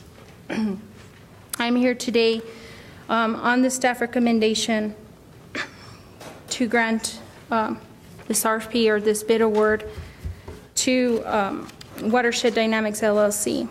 In terms of Dos Santos Trees, because their particular contract or their particular proposal for this RFP was underneath the $20,000 mark. This is why I am only bringing forward Watershed Dynamics at this point in time based on our policy. Okay. Right now, they would, in your packet, included in there is their actual application. And it's my understanding that per acre it's $22.50, which is also inclusive of tax with that amount. Due to the fact that we only had 2 responsive portions, and Dos Santos made it clear within their packet that they can only, they themselves can only do so much of the acreage. The remainder of the acreage is being awarded to Watershed Dynamics. That's why the contract amount is at $39,285. And how much acreage is involved? It's my understanding the full acreage amount involved, let me see here. It's been a while since I read this one.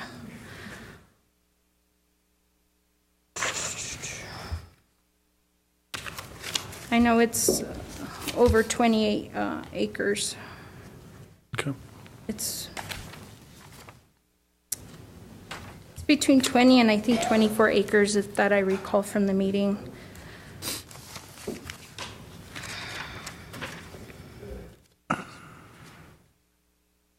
And there are different proposed sites which are attached, as well as the treatment plans within either BLM or private property. And of course, the private property owners are working within this particular grant in granting us permission to do the thinning in those areas. Okay. So move for approval, Chairman. I will go ahead and second. This is down Taos Canyon, and it, addresses some of those areas that need to be thinned, and I did sit in on some of the discussion, and I think we need to move forward on it. A lot of what we've discussed even today. And my question was earlier, I thought we was broken into 2 groups, but you answered my question. One was under the 20,000 mile. And I figured that would mark. come up. Yeah. Thank you. Any other questions or comments from the commissioners? If not, Madam Clerk. Yes. Yes. Yes. Yes. Yes, and at this time, I want to ask the commission to amend the agenda again so that we can move up item 9F, Resolution 2014-15. Ms. Cynthia Spray is here on behalf of Mr. Bellis, and she's got other appointments and stuff to work on today, so she'd like to be heard as soon as possible. And I would. So moved, Mr. Chairman. I'll go ahead and second. Any other discussion? If not, Madam Clerk. Yes. Yes. Yes. Yes. Yes. Okay. Cynthia Spray and Mr. Matt Foster, welcome.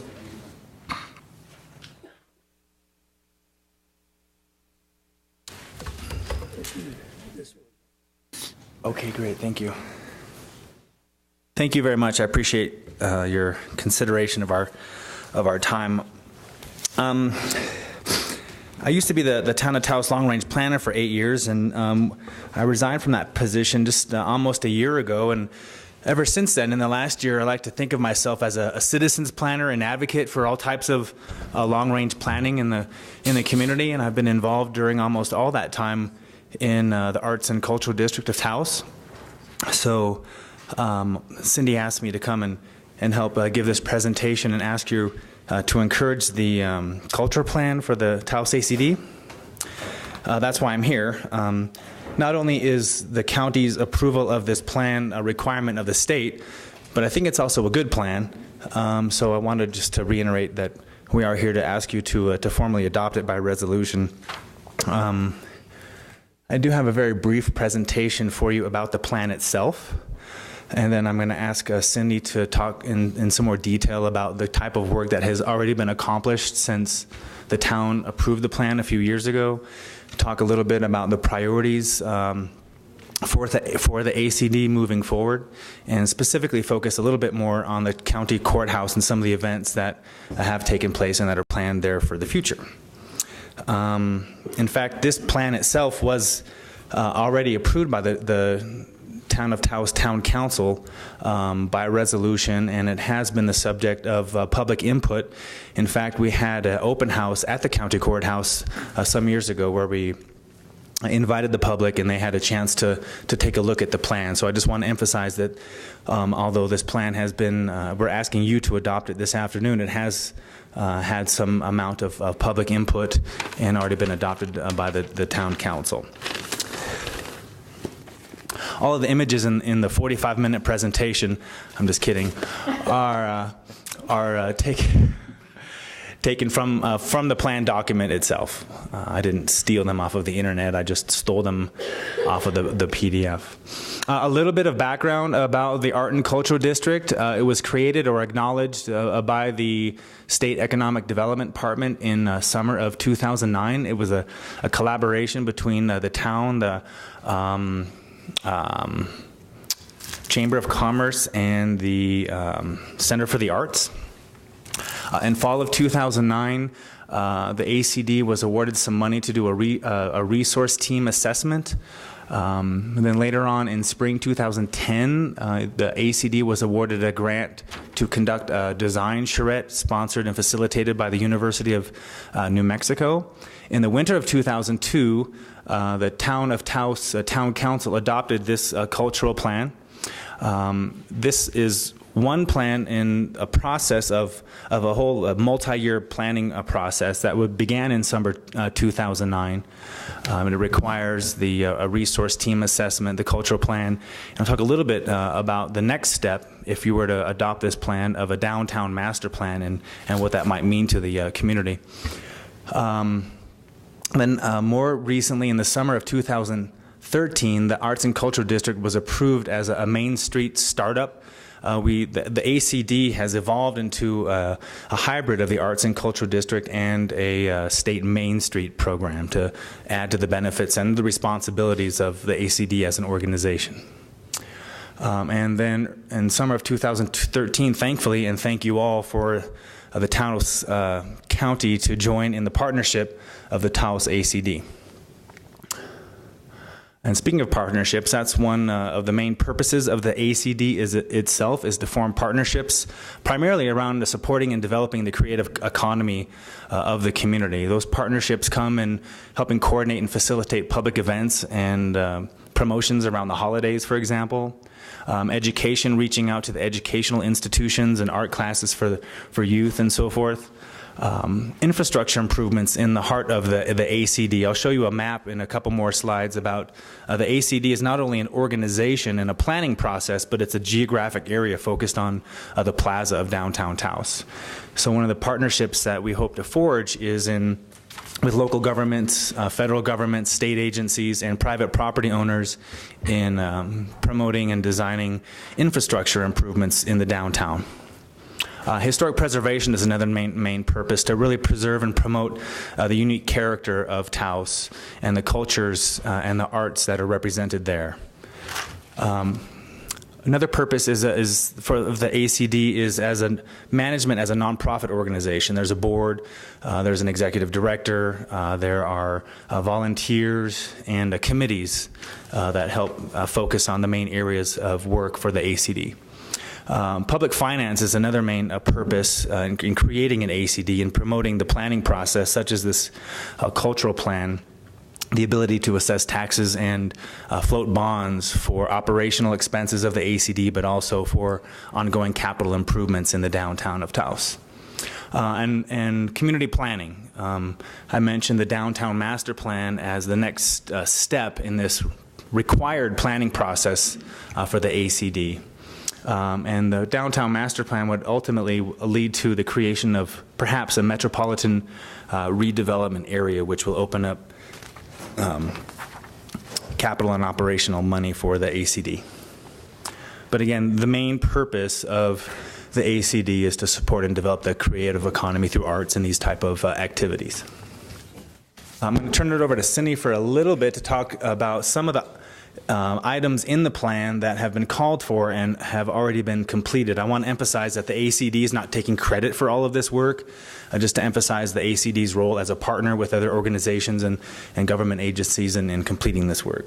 And Matt and Cynthia, how would you be able to work with, say, for example, Taos County Economic Development Corporation? They were here this morning.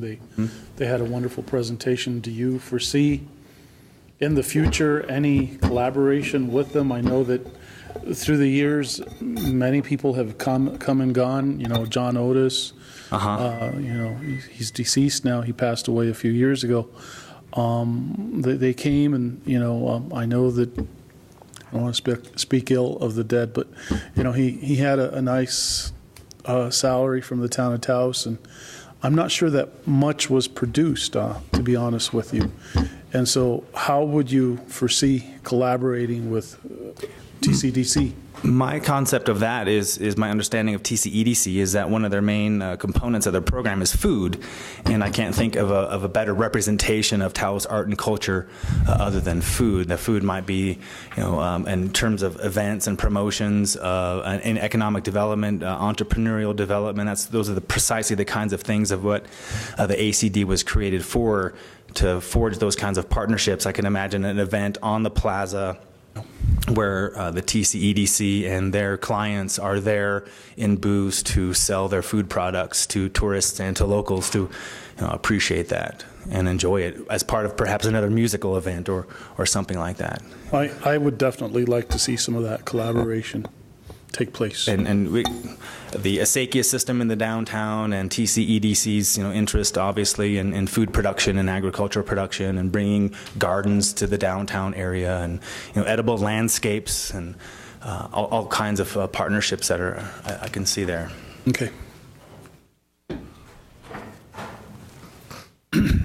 Good afternoon. Afternoon. Chairman Romero and Commissioners. Thank you for moving us up on the agenda. And also thank you for everything that you've done for our program for the last 6 to 8 months. We wouldn't be standing here without you, so thank you so much.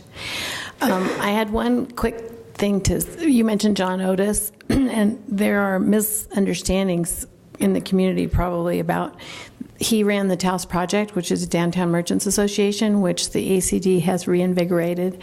And actually, John was responsible for starting Taos Plaza Live, which still goes now, which is a pretty great event downtown, and also the public restrooms. That group got the grant for the town for the public restrooms downtown, and also all that cobblestoning that goes around behind the courthouse, and also the historic, the signs for the historic district. So that he did do, nobody really knew how much he did because he wasn't one of those people that, and I don't know how much he got paid. I'm sure it was more than I got paid, but anyway, he did do a lot of stuff that's still there and still worthy. One of the things that some people say a picture tells a picture's worth 1,000 words. Richard Sanchez isn't still here. I wish he were. The picture of the courthouse with all the people on top and all the people around on the plaza. He always says to me, "Don't do that because now it's against the law without a balcony railing. Don't let me see you put all those people out there." But I would actually like to if I could. anyway, the work that we're doing downtown translates out into the county really well. The downtown is where we were charged by the state to start working, but we've had a lot of conversations with Mr. Bellis and with Mr. Archuleta about eventually expanding into Ranchos Plaza and maybe into El Prado Village and the Pueblo, and having the same kind of economic development help different areas in the county. So don't think, we hear a lot today, I heard a lot about working together with the town and the county. So working downtown doesn't really mean that we're not working within the county. As so many people said in the last election, county people feel like they are in the town all the time and vice versa. So we really appreciate Taos County being part of this program. I wanted to draw your attention to the implementation, so you have them in front of you, I guess. I don't really want to read that list off because I want to address your attention to one of the 2 pages that I handed you with the book. It says priority projects. These are the ones that have meant the most to me, and I've worked on the hardest, and obviously the first one just happens to be, these are all out of the cultural plan, and they're things that we've worked on over the last few years. We've actually done about 3/4 of that plan already. It's already been implemented, or it's in the process of being implemented. But the historic county courthouse rehab, of course, that has become an anchor on Taos Plaza. The community is in there. I have an office in there. They're in there every day going, can we do this in here? Can we do that? Can I have an office in here? Could I have a space in here?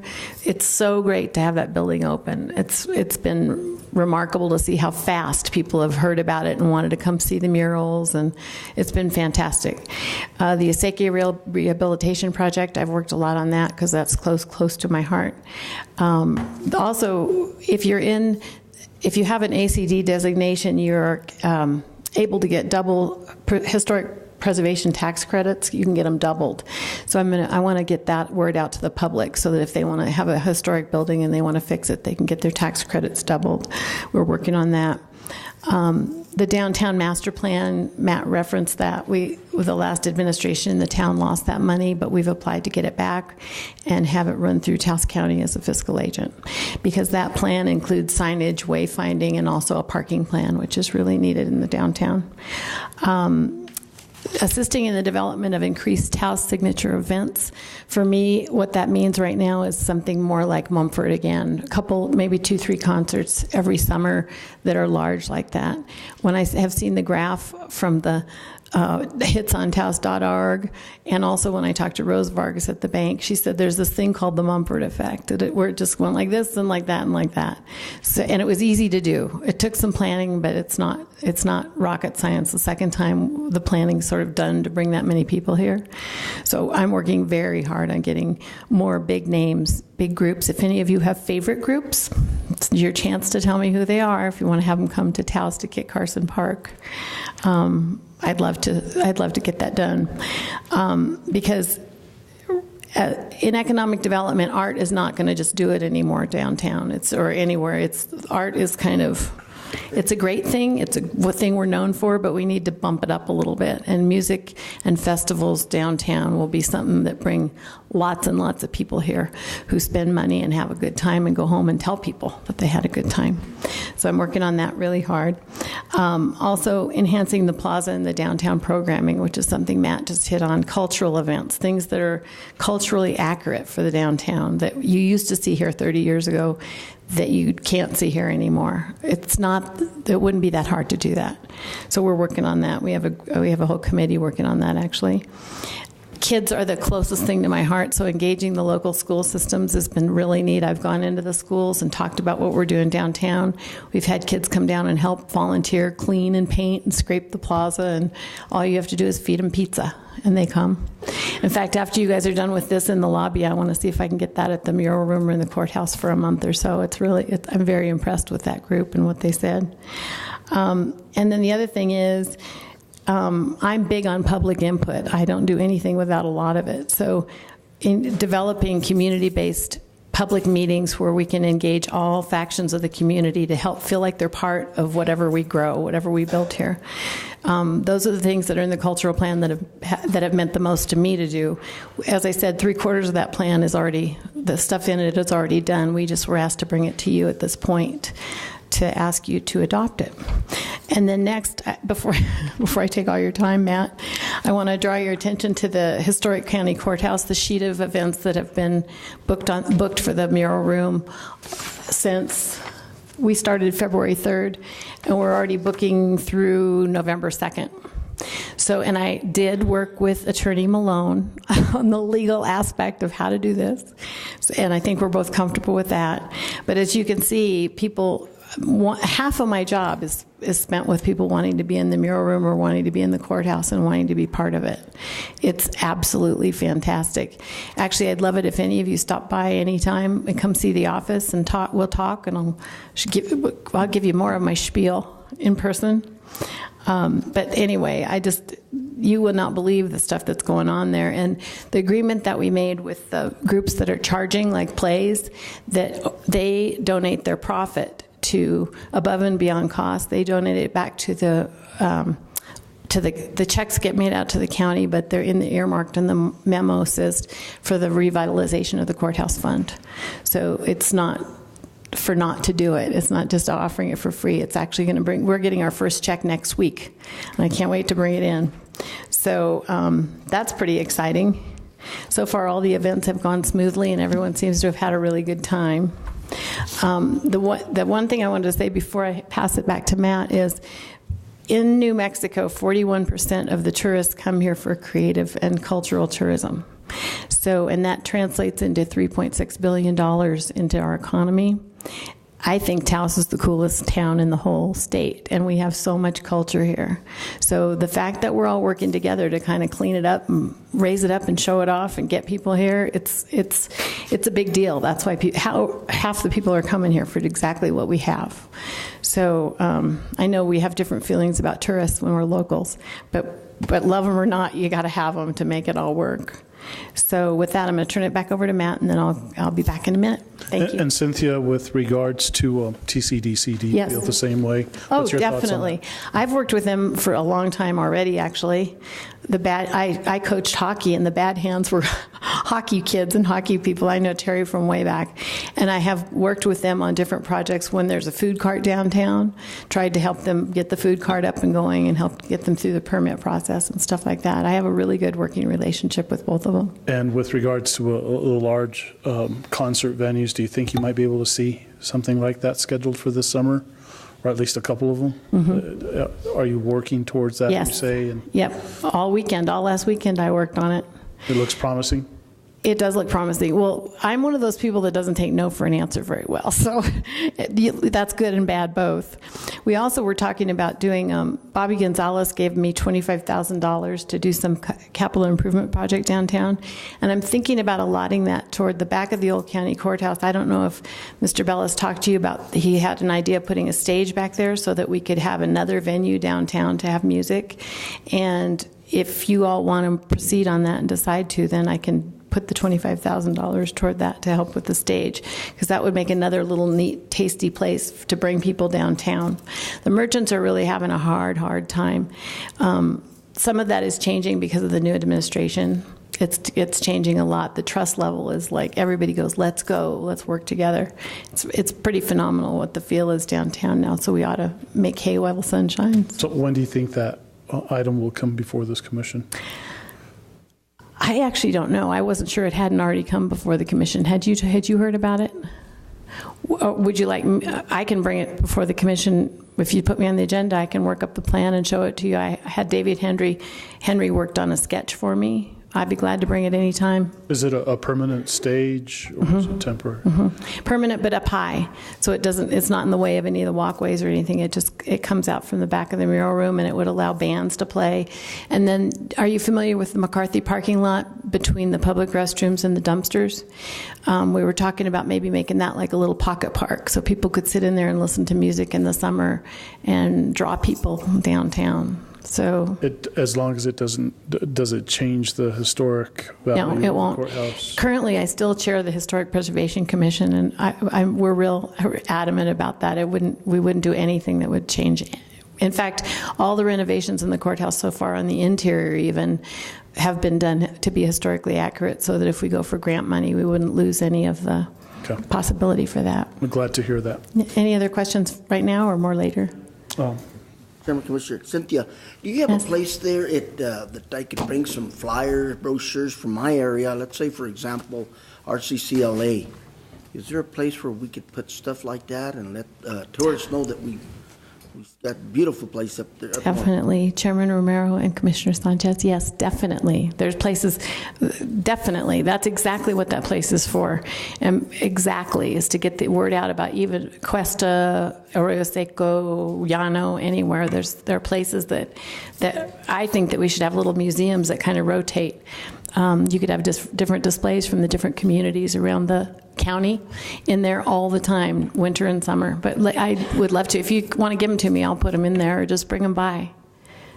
Could I have a contact number? Maybe they could call you. Would that work? Yes, you can. Do you want me to give it to you right now? Sure. Okay. 575-770-2531. 2531? Mm-hmm. Thank you, Cynthia. Yeah, my pleasure. Thank you. Thank you, Cynthia. Thank you, Matt. Okay. If I may, just a few final thoughts about the plan itself. The document is organized with an executive summary, an overview of art and cultural traditions of Taos, some economic and population demographics, some maps. I'll show you the ACD boundaries on the next slide. Some organizational development, some capacity building issues of the ACD board and the committees and volunteerism and those kinds of issues there. Financing strategies, which I touched on a little bit earlier, whether they be fundraising events, earned income kind of opportunities for the ACD, or public-private partnerships for bonding and taxation, whether they be taxes or tax incentives for property owners. For historic buildings, for example. There are 47 priority projects. I'm not going to describe all of them to you. Cindy mentioned several of them that have already been implemented and that are outlined in the plan. The implementation, then, of course, a conclusion. So that's just a summary outline of the document itself. The boundaries of the ACD, I mentioned the ACD is not only just an organization, but it's a geographic place. The document and these are the approved boundaries in the plan itself. You can see there's three main areas of the ACD, the blue area being the focus area, the core. That legend is wrong, I apologize. The light blue area is centered around the Taos Plaza as the focus of the activities and the type of technical assistance that Cindy gives to businesses and the type of events that are promoted. The orange area is, including the blue area, is the actual ACD boundary. So, for example, if you happen to own a historic building within the orange area, you're eligible for double the benefits. And we also contemplated that the ACD, the geography of the ACD would expand along Kit Carson Road, kind of the north and the eastern portion of the downtown. And finally, some of the Cindy had discussed some of the priorities we're focusing on for 2014 is to secure sustainable funding, to increase music activities, and for a signature event, an annual signature event, sponsored or co-sponsored by the ACD, programming for art and cultural events on Taos Plaza, and then to really establish Taos County Courthouse as an anchor for organizations and activities and presentations. Thank you very, very much for your time. I'd be happy to take any of your questions and what I know and my involvement of the ACD. But just finally, we're here to ask for your formal approval and adoption of the plan, because not only is it a requirement of the state, but as I said, I think it's a good plan. The ACD board has been able to work with it and attract more funding, more investments, and to give us some focus on the types of activities that we really need to be focusing on. Thank you. Okay, thank you very much. Just one last thing about the stage on the back. It would be good, actually, if we got it moved before the commission, because it takes a while to get it through historic preservation. And if there's any hope of having it built by the summer, we should probably put it on pretty quickly. So let me know how to do that. Mr. Chairman, Commissioners, I will work with her on that. Okay. The only other issue around that is that we need to have that ADA compliance, so we would need to build that ramp in the back also. That's actually part of the stage plan. Okay, it's part of it. I'd love to see those plans because I haven't seen them. Thank you. Yeah, I just got them yesterday. I'll email them to you. Sounds okay. Good. Any other questions from any of you? So the money was awarded to Taos County? No, it was awarded to the Taos Arts and Culture District, but I know our board, in gratitude for all you have done, would be happy to use it for that. Very good. Okay. Any Much other questions from appreciated. anyone? How about giving ZZ Top a call? Do you like it? See, there we go. There we go. I knew I'd get it out of you. Who's your favorite? Who's your favorite? I already know you want Bob Dylan. I know. Bob Dylan, ZZ Top. Who do you like the best? I think the Sparks, but Sparks. Yeah. Nice. You, sir? A good mariachi. I was going to concert would be say, great. I knew you'd go local. And how about you, Mr. Mayor? Gonna have to figure that one out. Okay, let me know. Text me. All right. Anyway, thank you all so much. I love working for Taos County. Thank you. Thank you very much. Someone to Commissioners? approve? Okay, I'll go ahead and second. Any other discussion, Commissioners? Madam Clerk? Yes.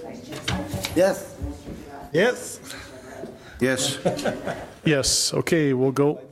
You want to take a break? Please, 5 minutes at least. Commissioner, Mayor? Okay, is there a second? Second. Okay, Madam Clerk? Yes. Yes. Yes. Yes. Yes. Yes. Can we put it on fast forward? Commissioner Sanchez. Oh, go ahead. Yes. Yes. Yes. Yes. Yes, okay, we'll move on to item 9A, Amendment to Water Advisory Ordinance 2014-13. Mr. Sanchez, welcome. Good afternoon, Commissioners. Mr. Chairman, County Commissioners, in your packet, you received in your packet, you had the resolution which allowed us to publish in the Taos News for the ordinance, and also you had a copy of that publication, and I believe you had a copy of our red line version. In 2010, the Taos County Board of Commissioners established an advisory and informational committee on public welfare impacts of water, appropriations, and changes in point of diversion, place, or use or purpose of use. The committee was a 9-member board, consists of 9 members, and this committee has been active in reviewing water transfers that have come before them. In 2014, we updated the ordinances to allow this committee to review other water issues that are coming before us in the planning department. This amendment is to reduce the amount of membership to 5 members. We feel that it would allow for the reason we're changing the membership is so we could have quorum at more meetings with, because it's a volunteer group, we're having a hard time meeting a quorum with 9 members. So we felt that it was better to establish a 5-member committee, and the quorum would be 3 members. On passage of this ordinance, we will start the process of publication for new members. The members will be appointed per the commissioner's districts, 1 per district, and this, we will, after we publish, we will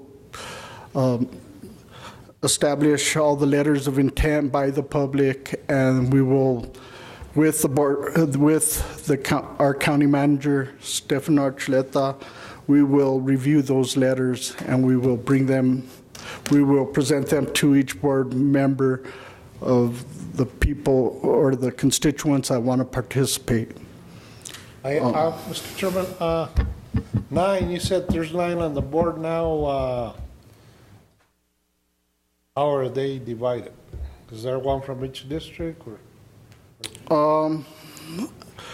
Right now, we've had 2 members that have resigned from the board, so now there's 6 members. We do have members from each one of the districts. I believe that we might have 2 members in the Peñasco district at this time. And who are they? Excuse me. Who are they? I believe her name is, I forgot to bring the list, I'm sorry. Well, I know one of them. And I know you have submitted a letter from a constituent prior to our first establishment. Commissioners, the way I look at it, I think we need new blood in there. You know, these people have been there for a long time, you know. So I think I'll go along with a 5-board, no, 1 from each district. So move for approval of ordinance 2014-13. Okay. Second with discussion. Okay, Commissioner Sanchez. Chairman, Commissioners, I agree with Commissioner Duran. I think it's time that we get, because I got some letter of interest from a gentleman in my area that wants to come on board, so. And Commissioners, you know, we just honored her today, but I think Trudy Healy would be a great District 3 representative in there. You know, I would really like to see her on this particular advisory board. If there's anyone that gets the respect at the state level, it's Miss Trudy. Unfortunately, the governor doesn't see it that way. Just thought I'd throw that in.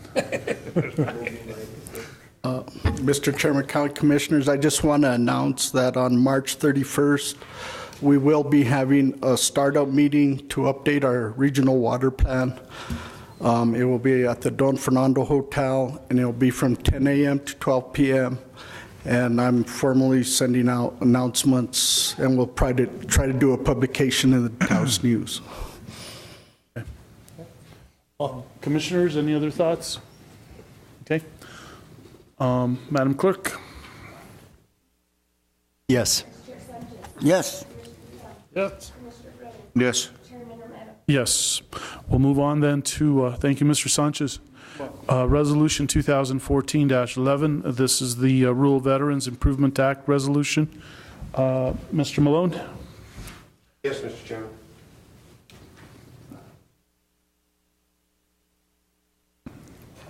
Mr. Chairman, Mr. Malone. Yes. This is on the request that I had made, right? It is. Okay. It is, Commissioner.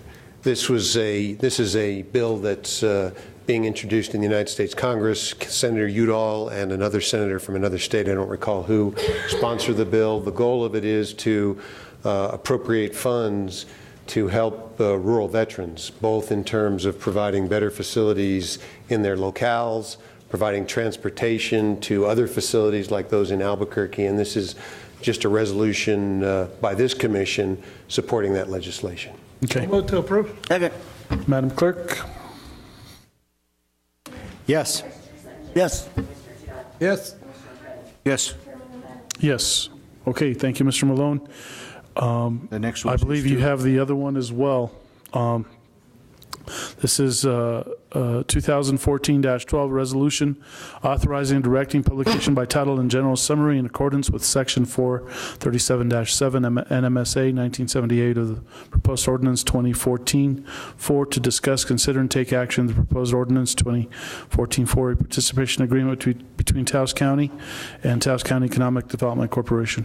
Mr. Chairman, this is a Local Economic Development Act ordinance, and we need to have a resolution scheduling it for publication and then hearing. And so the publication, this is for funds that this commission has approved for the TCEDC, and with Scott Sanger's help, we're going the direction of a project agreement, and that has to be adopted by ordinance. And so This is the first step in that process, which would be a resolution by this commission for publication of the ordinance. The publication date is the 27th. The hearing on the ordinance would be the 15th of April. So, Mr. Malone, would this then make it, you know, it seems like every year when TCEDC gets funding, and there's always a problem with going through as a fiscal agent and moving or funding that we give them, will this kind of help with that whole situation in a year-to-year basis? Or Commissioner, this will not help beyond this one project. We have an existing ordinance in Taos County that was passed in 2006 that authorizes economic development project agreements, but then there has to be a separate project agreement for each project. It would help in the general sense of there hasn't been one in front of DFA recently. And by the way, Scott Sanger is here and would like to address the commission, not so much in terms of approval of this, but to give you some history and some plaudits for the role that this commission has played historically in these agreements. Thank you. Very good. Thank you, Commissioners. It's been a long and interesting day. I know, I just watched the agenda get bounced around, and we're finally here. TCEDC, you saw their presentation this morning. We're hoping to follow the presentation with this particular resolution to make it a little bit more meaningful. I don't know if you guys could see the screen, but on the screen is the farmers market project that we're asked that this fund is being applied towards. In terms of history, Mr. Barone is quite right, and I have to go back to 2006, and 2006-05 was our Taos County Economic Development Ordinance. The attorney for the county at the time was Mr. Blankenhorn, and between the two of us, we actually put together the first economic development ordinance in the state. I did not know that at the time, but the attorney from DFA with whom we were working back then, Greg Schaefer, told me. And when we put together that ordinance, not only were we first in the state, but he informed me that the ordinance we put together was used as a model for all the counties around the state, that he took it to the Association of Counties and shared it with them. And each of these participation agreements that are a part of it what we put together here with Tom's help was the model statewide. Yeah. So I didn't want anybody to forget any of that, especially since Tom is a commissioner right now. And here we are again, following the same set of rules for a little bit more money for TCEDC, and this is to be followed up by a bigger amount of money that just got approved by state legislature. Excuse me. So we'll be coming back again soon, but I just want to say thanks for your help, all you guys. So on the table immediately is, what is the amount? $10,000 already approved is going to be used at this point to hook up the refrigerated system that you saw for the farmers market and to complete the build out of that farm stand for all the produce that comes from the gardens there, all the produce that is used and processed in the food kitchen, and all their products that are in there, as well as the beef from the Mobile Matanza project. So at this point, we'll have 2 levels. We'll have frozen stuff, but we'll also have fresh, ready-to-go stuff right there at the TCEDC complex. Did I hear you right also that the legislature approved some monies this year? Yes, oh, good. We've already started working with Mr. Malone on it. It's a $100,000 grant that we desperately need to fix the roof on the main building, the kitchen, and the flooring. Okay. Thanks, guys. So move for approval, Chairman. Very good. I'll go ahead and second. And I believe this is the $10,000 that the county has given to TCDC. Yeah. Awesome. Okay. Yes. Yes. Yes. Yes. Yes. Okay. Thank you very much. We'll move on to item 9D. This is approval of Resolution 2014-13, amending Resolution 2011-54, resolution to amend Section 2.1. The Review Committee. Mr. Chairman, Commissioners, Ms. Elam had to leave early today, so I'm going to present this on her behalf. I think it's a pretty simple change. They're trying to amend Resolution 2011-54, which is for the Arts Review Committee. And really what they're trying to do within Section 2.1 is add 2 appointees by the County Commission to make a total of 5 appointees. And then also under the County Facilities Director, who was supposed to be a review committee, they're adding or his or her designee so that our Facilities Director can have someone else come in his place and attend the meetings. And those are the 2 major changes. I stand for any questions. Okay. Any questions, Commissioners? So move for approval. I'll go ahead and second. Discussion. Okay. Mr. Whaley, I'm just going to turn to you. I know you sit on that committee. I think I might have helped. The problem we've had with moving forward, commissioners, is we've lacked a quorum very often because there's so many county employees that if they're working or if there's a crisis or something, then we don't get enough people to move ahead. We've got the RFPs for the courtyard sculpture ready. We've got 2 grants written for additional historic photographs for the complex and the community centers and the downtown Old County Courthouse, and so we're ready to go, but we need some members so we can act. Thank you. Very good. Thank you. Okay. Thank you. Commissioners, any other questions or comments? If not, Madam Clerk? Mr. Chairman, Okay. I just say I better abstain. My partner is on the list here, Michelle Potter, so I'm just going to abstain. Okay. Yes. Yes. Yes. Yes. Okay. We'll move on to item C. This is Resolution 2014-14. Resolution to amend the Taos County Adult Detention Center policies and procedures. Mr. Malone.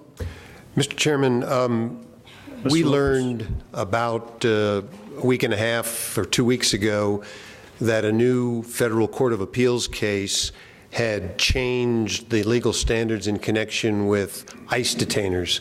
And just to give the commission a little bit of background, this commission in 2011 adopted a set of standards that required honoring ICE detainers. That's immigration, where they learn that a person who's detained in our facility is going to be released, and they say, please hold them for 48 hours so we can come pick them up on an immigration matter. And in a few weeks ago, the Third Circuit Court of Appeals, a federal appeals court, held a county in Pennsylvania would be liable for holding somebody 48 hours in response to an ICE detainer request, because ICE detainer requests are only voluntary, not mandatory. And so I asked Mr. Lopez to work on, and he's done most of the work in terms of drafting this resolution, and so he's going to be available for questions as well.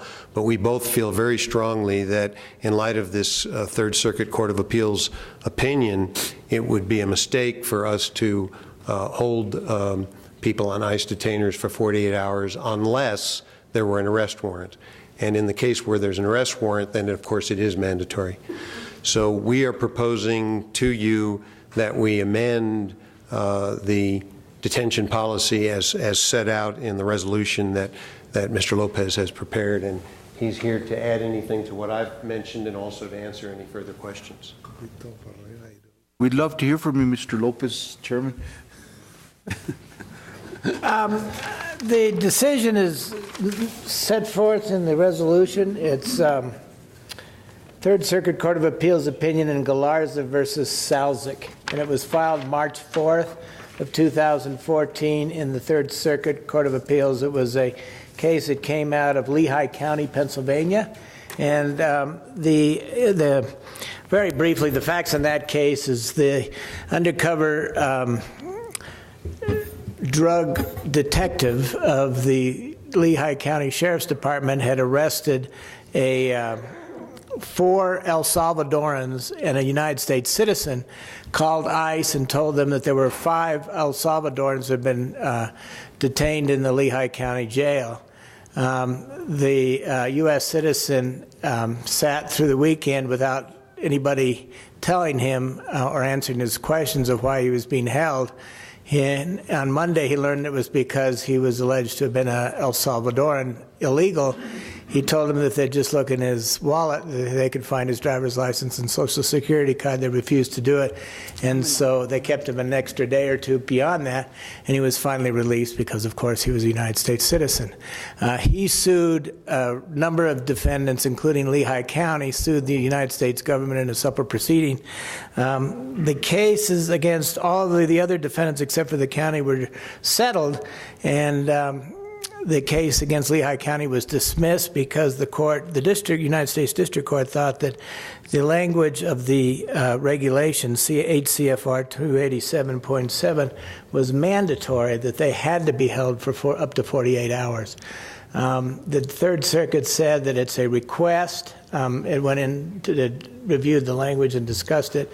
It was a 2-1 decision in the Third Circuit, and they said that it was merely a request, and to hold this person based on a request without other probable cause was a violation of civil rights. Illegals are entitled to civil rights as well. In 2011, the Commission amended the Adult Detention Center policy and procedures, saying that we hold them only if there is a record of 1 felony or 2 misdemeanor convictions. And so that's been the case since 2011. In 2013, you adopted new policy procedures adopting that amendment. And the proposed resolution would state, as Mr. Malone said, that we will not hold them unless there's an arrest warrant. There's 2 kinds of arrest warrants. One issued by an immigration judge, which is a civil proceeding administrative warrant, and the other would be an arrest warrant, most likely issued by a federal magistrate based on an affidavit, sworn affidavit by immigration officials asking for their arrest because they're here illegally or have re-entered it after deportation. So I have had discussions with Brian Knoll and also the Deputy United States Attorney in Albuquerque in the District of New Mexico, who is in charge of the immigration cases, which constitute 2/3 of the criminal caseload of the Federal District of New Mexico. And they are working on the problem. They have sent all this. They were aware of it. This was brought to our attention by the Association of Counties in response to an email that was sent actually by Tova Indrance, who is a former chief federal public defender in Albuquerque, and sent the email to the deputy county attorney in San Miguel County, who sent it to Association of Counties, who sent it to all the county attorneys' offices, asking for their comments. The United States Attorney and ICE are in touch with the main office down in El Paso. I expect that within another week or 2, we're going to hear some kind of proposal by them. My suggestion with them is they just get a warrant, and but I can't tell them what to do, and I think they're considering that. So move for approval of Resolution 2014-14, Chairman. Okay. Is there a second? Second. Madam Clerk? Yes. Yes. Yes. Yes. Yes, very well. We'll continue with item 10A, Department Matters Discussion Consideration. Decision regarding the following. Item A, request for approval of an application of law enforcement protection funds. Thank you, Chairman, Commissioners. Sheriff Romero was not able to attend. He did also send Lieutenant Miera. What's before you is a simple application to the Department of Finance and Administration for $42,000, $30,000 of which is based on our community size, and the other $12,000 is based upon the number of certified officers that Taos County has. So it's 600 times 20. That's how we get the $12,000. So this is a yearly allotment that goes across the state to all the law enforcement agencies, and we ask for your approval so the sheriff can submit this to DFA. Come on to approve. Second. Anything else? No, sir. I'm okay. Pretty much, he ran it down. It's pretty simple, straightforward. Thank you, Mr. Miera. Thank you, Mr. Jaramillo. Madam Clerk? Yes. Yes. Yes. Yes. Yes. We'll go on to item 10B. This is the GO bond for the Talpa Community Center Library. Mr. Cordova? Mr. Chairman, Ms. Padilla had to leave early today as well, so I'm presenting this on her behalf. The Talpa Community Center Library has received GO bond monies. Mr. Chairman, how come she had to leave early? I am not aware, sir. Mr. Chairman, Commissioner, she's actually was on annual leave this afternoon. She was transporting a family member someplace, I believe. Oh, I thought it was for some other. Oh, no. Thank you. I do believe the amount of the award is just over $7,000. It's for the library. It's used to purchase books, equipment, and it can't be used for any salaries or anything of that sort. It's an award they've gotten in the past and hopefully in the future. Now, these are the property of Taos County, or the ownership is transferred to the Tapa Library? As I understand it, it is the property of the Taos County. We purchase it as the fiscal agent for them, but it is our property. If they were to dispose of it, it would have to come back to us. Okay, and so they'll be informed of that, I'm sure. Okay, thank you, Mr. Cordova. Certainly. So moved, Chairman. I'll go ahead and second. Madam Clerk? Yes. Yes. Yes. Yes. Yes, okay, we'll move on to item 10C. This is a report, an update from Taos County Solid Waste Department. Mr. Edward Martinez, welcome back. Solid Waste Director. Mr. Chairman, Commissioners, Mr. Archuleta. Abby and her staff have been working, they've been real busy with January's billing cycle, and then now with collections. As of February 3rd, the billing cycle has stopped, with January and February bringing in a total of $291,599.14. What was billed out in the $25 accounts was $109,725. On the $100 accounts was $354,300, with a total of $464,025. And solid waste has collected more than half of what was billed out. Abby has put together 16 Excel spreadsheets for them to be mailed, merged to a past collections letter by dollar range, beginning with the $25 amounts and then the $50 amounts and so forth, with the first batch being mailed out tomorrow. The first spreadsheet consisted of 898 customers owing the $25 amount, which amounted to be $22,450 to be collected. The next spreadsheet, the $50 one, has 1,104 customers with a total of $55,212.54 to be collected, and so forth until all the spreadsheets are done. The next step will be the last and final notice with the filing of a lien if they do not respond or pay the amount owed. As of to date, there are 387 liens that are filed at the clerk's office, totaling $400,000. Abby will start putting together site visits along with Viola, who is the research and collection person for vacancy accounts, with a total of 645. Abby has some of these accounts already marked for site visits, and some research will be needed before the actual visit. Abby and I have gotten some requests from Colfax County and Raton, Mora County, and also Luna County to, they've asked for our assistance in the collections and billing, along with transfer station issues that they have as well. They would like for us to go the way we did to Catron County and go and help them resurrect their solid waste department and see if we could bring it up to their satisfaction.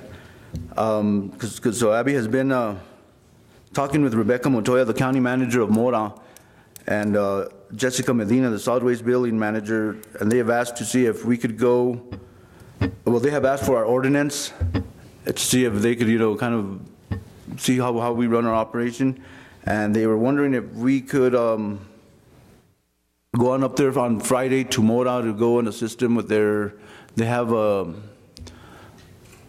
manager's meeting, commission meeting, so they would like to see if we can go out there on Friday for the day and go and assist them with their problem with their solid waste.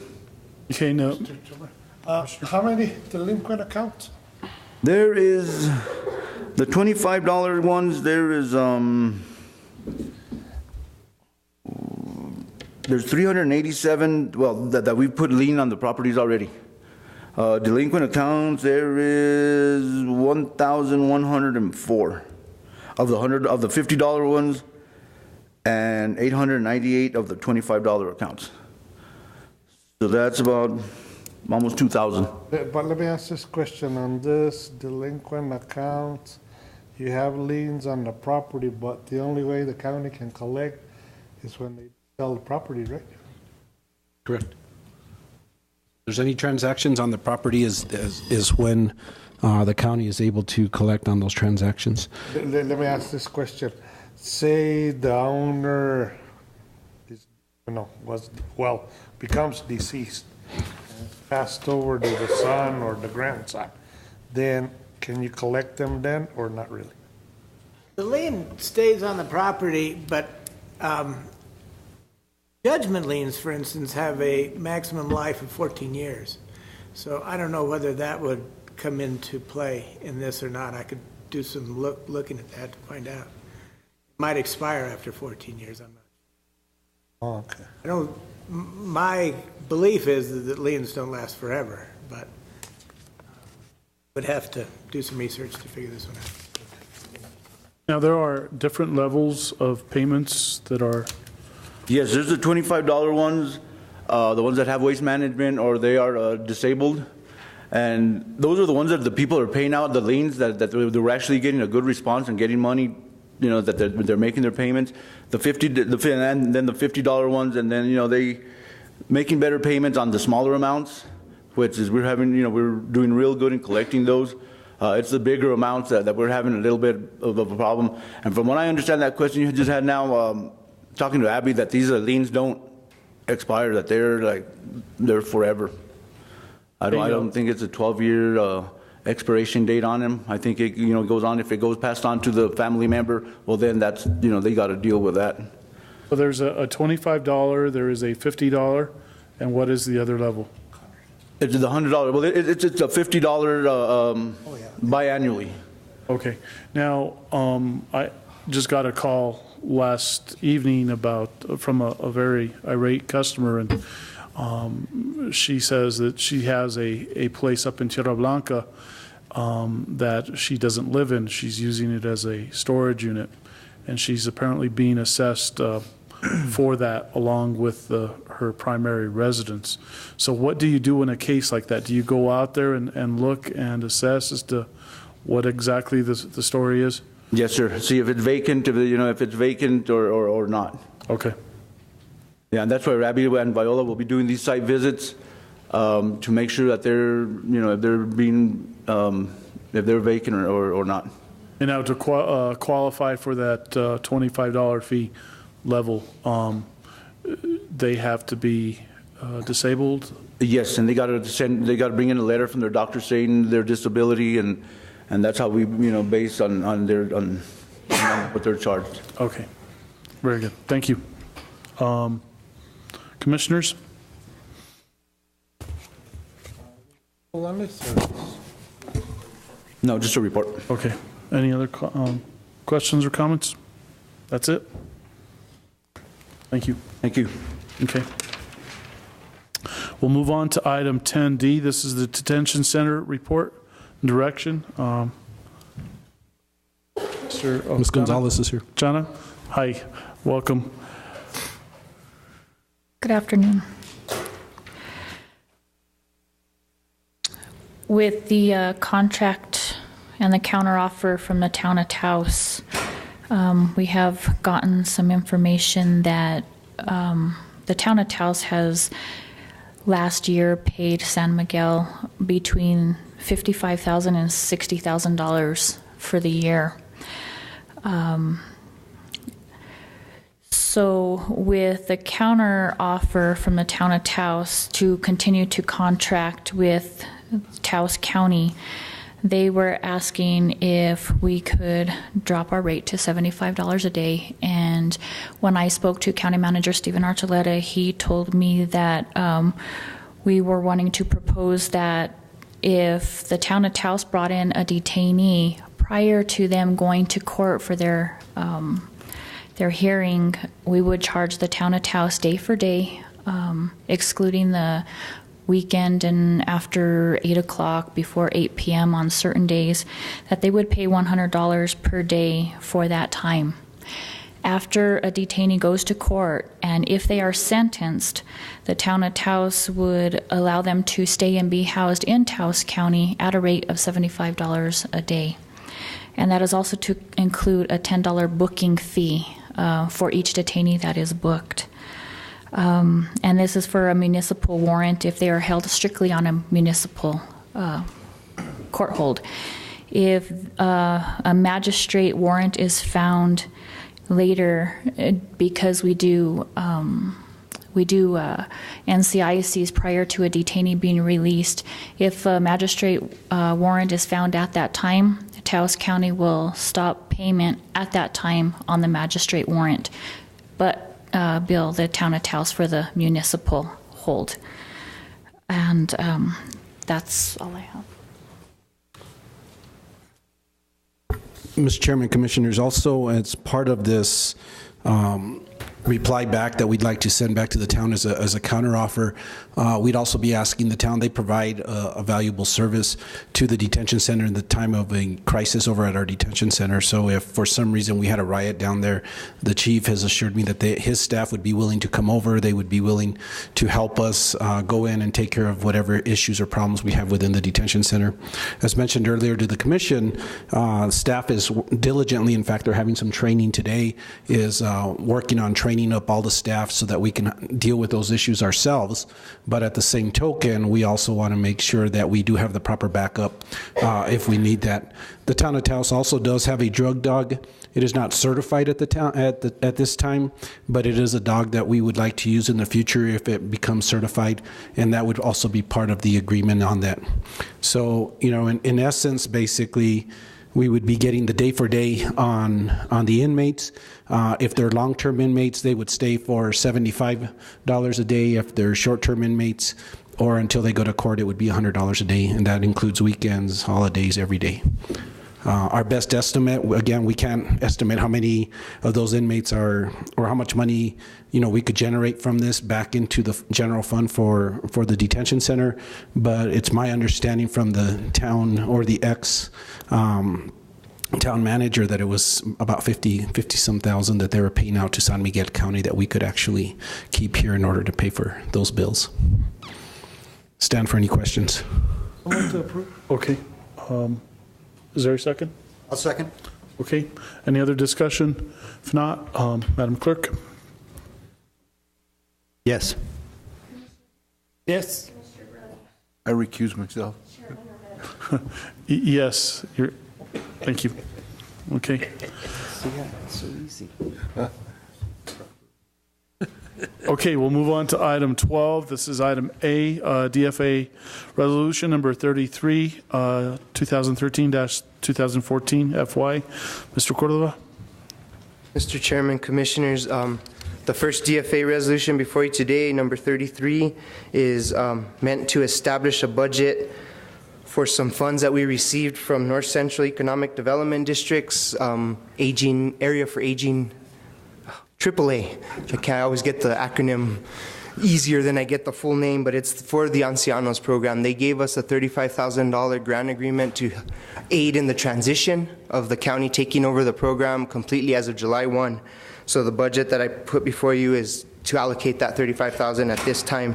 It's important to note that at this time the county is not doing anything in terms of helping Ancianos operate.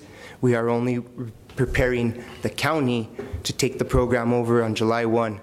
There's an important distinction due to the fact that we are not responsible for the current 501c3 over there. We're only responsible for what the county is doing right now. And so, and Mr. Chairman, and this money is going to be used for what?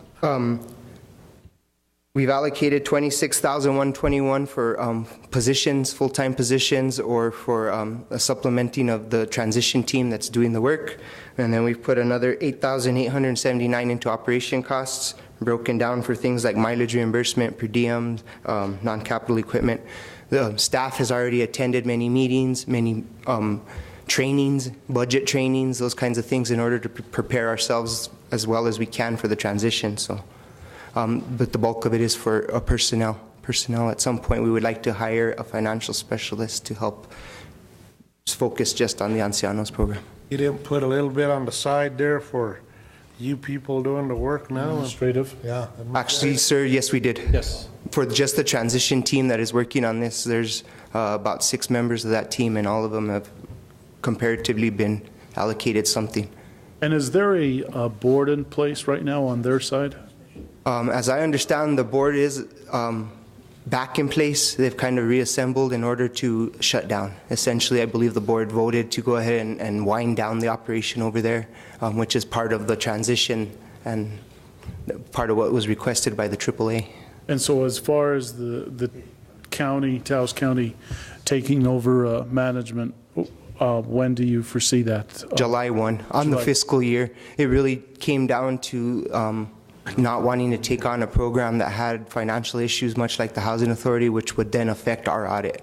Correct. This case, we have a much clearer separation, and we begin our funding cycle on our fiscal year. So it'll get cleaned up and then it'll get turned over? That is our intention, is to make it as clean of a transition as possible. Okay, thank you. I think we need to clarify that, Mr. Chairman, Commissioners. Anything as of July 1st forward, we're going to be responsible for. Anything as of July or June 30th backwards, the board is going to be responsible for. So we may not get all of those items cleaned up. We will clean them up when they hit here, but we will not be held responsible like we were held for the Housing Authority in that. And do you want to, I think there was just a recent finding that I sent the commissioners also of, I don't know how many audit findings there were of the most recent audit down there. For the Ancianos program? Yes. That was just a federal compliance audit, and they had, I believe it was in the 40 number of findings. What makes it a little bit cleaner is if we begin on July 1, we begin our books on July 1. Anything that the nonprofit has done in the past won't follow. It'll dissolve with them, or any liabilities that they incur will be their liabilities. So it gives us a clean start for a new fiscal year. If we took on any of the program at this time right now, we would be subject to all of the financial issues that they have. Okay. So move to approve. Okay, is there a second, Commissioners? Second. Okay, any other discussion? Madam Clerk? Yes. Yes. Yes. Yes. Yes. DFA Resolution number 34, Mr. Cordova. Mr. Chairman, Commissioners, DFA number 34 is a resolution where we're requesting to adjust the final budget for the detention center. We're asking to increase the GRT revenues by $20,000, and we're also asking to increase an expense related to the electronic monitoring, our community custody program. There is a contract in place with our provider for the electronic monitoring. There is an $80,000 limit on that contract. We had a $70,000 budget. We are at the end of that budget essentially, and so we're putting $20,000 in there to meet the remainder of the contract and to hopefully stretch out through the remainder of the year a little bit further for the electronic monitoring. It is an issue that legal's been involved with as well, and we're hoping to come to some kind of consensus on the going forward, and I'll defer to him. Before you leave, Mr. Cordova, Chairman, where was the money coming from? In this case, the money's coming from increased GRT revenue. So I checked with the Treasurer's Office before we submitted this, that we have already collected $18,000 over the budgeted allotment in our GRT. So I feel very comfortable in increasing it by $20,000, knowing we will collect that, because we've already collected $18,000 over what was budgeted. So we only need another $2,000 to hit the 20 that we're increasing at this point, and we have 4 months to do it. Okay. But Mr. Chairman, but why is it that money's already spent? I'll defer to legal. To the financial wizard here. This is I believe this is a huge problem for the county, but we're trying to address it the best we can. The contract that Mr. Cordova referred to is actually a contract extension from a previous contract, and the previous contract is on a calendar year from January 1st to December 31st, and then it was extended for January 1st of 2013 through December 31st of 2013. I don't think we have an extension for 2014 as of yet, but what happened here is this is HERDA, which is Human Resources Development Association. It's a nonprofit run by Mr. Walter Vigil, who has done the ankle bracelet for Taos County for a number of years. most of the ankle bracelets anyway. And what happened is that this is going along from $5,000 to $6,000 a month for a number of years. And so the contract was for $80,000, but the annual payment was somewhere between $55,000 and $60,000 a year.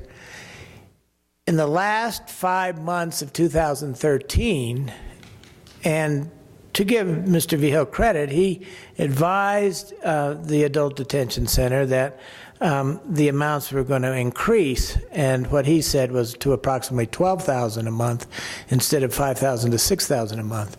But what happens is if you take the last 5 months of last year and you annualize it over a year, it went from $55,000 to $60,000 to $170,000. And we weren't prepared for that. The contract didn't address that.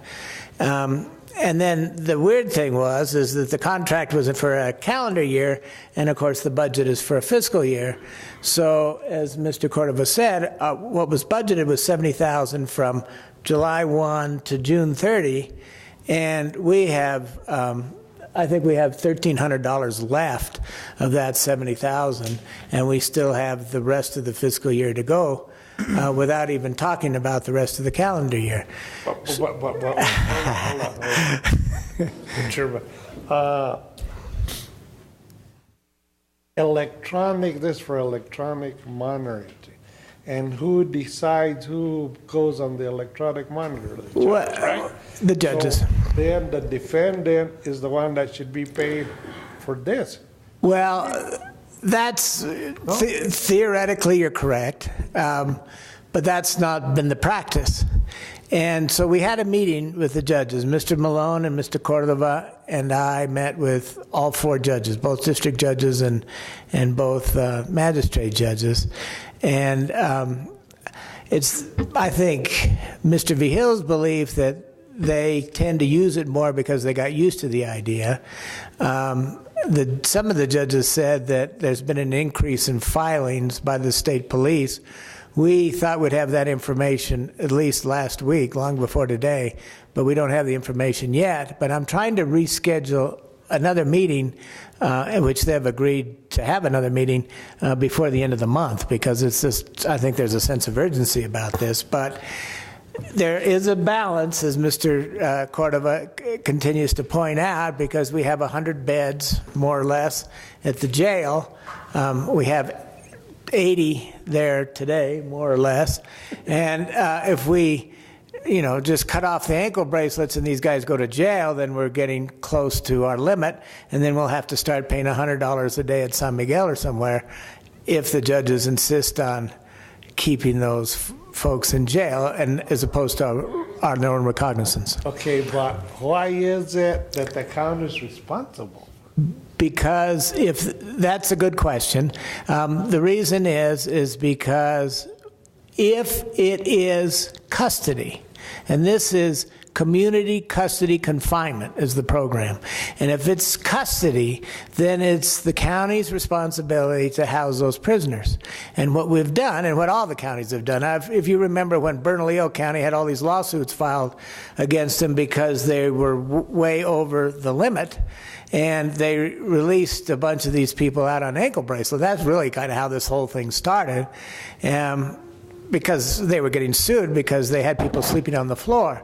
But it is. Now, I do not believe, I would say 5% of what we see in this list of 41 detainees being released on ankle bracelets could actually be considered custody, because custody, in my view, is house arrest, confinement. So they have to stay home or go to work. And only 5 out of the 40 meet that criteria. So I don't think we have a responsibility to the other 35. But if we state that and just don't pay for them, then it's easy for the judges to convert that into home confinement, and then we have that problem, because then we have 41 people that we will have to pay for. So it's kind of a political question that certainly we could use any help from the commission in addressing. But Malone? Yeah. Mr. Chairman, one or two other things. First, Commissioner Duran asked, why are we paying rather than the detainee? And there is an indigency requirement as well. If the detainee is capable of paying, then they do pay. Our obligation cuts in when it's been determined that they're indigent. Of course, most of the people in our detention center are indigent. Also, the point that Mr.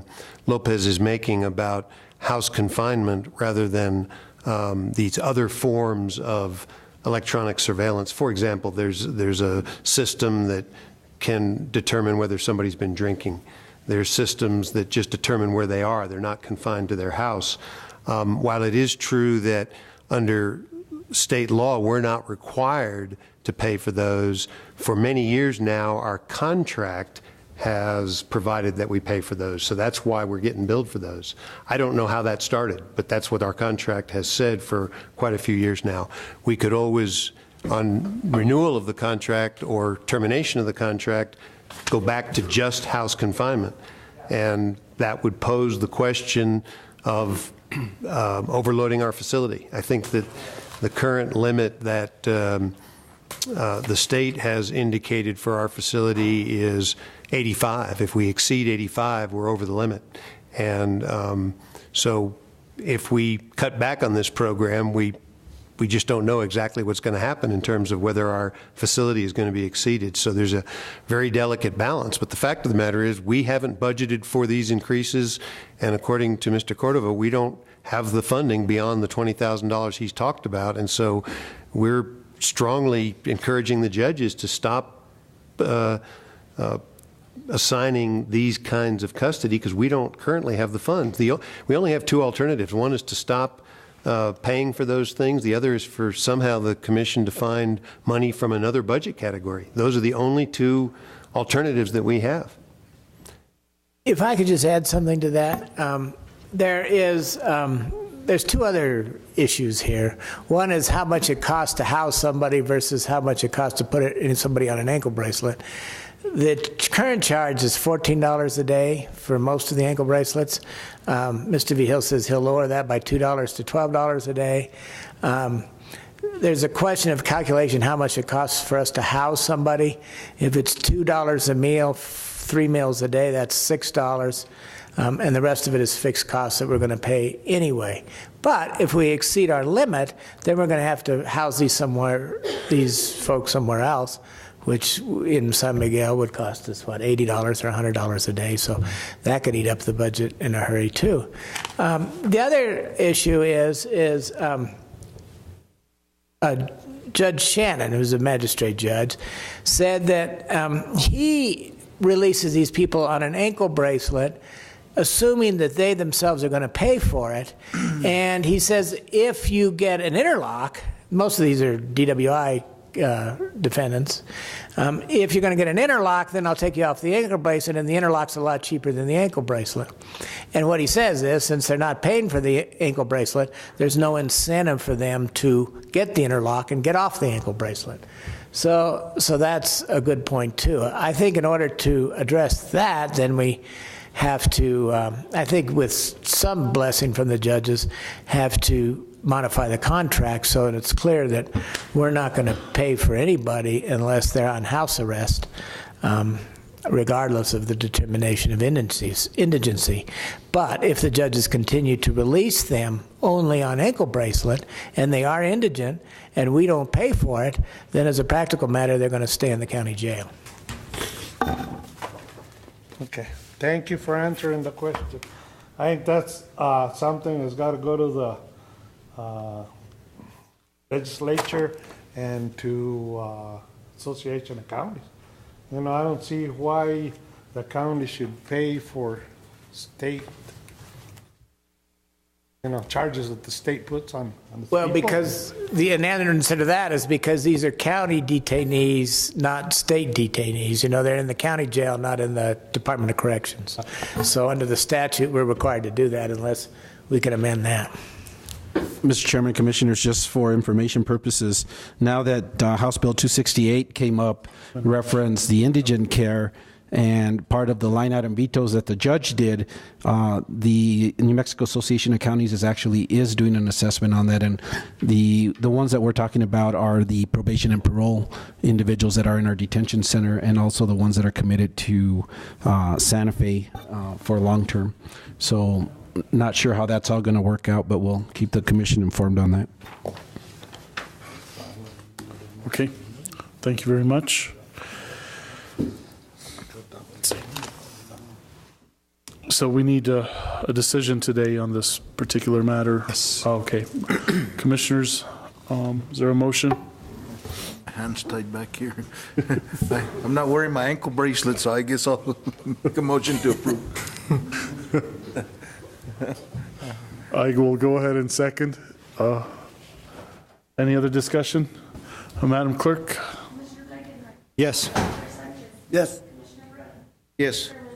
Yes, okay. Well, Chairman, just, in one of the presentations early on, when they were recommending these ankle bracelets to us and this other, I was under the impression that the client would pay for them.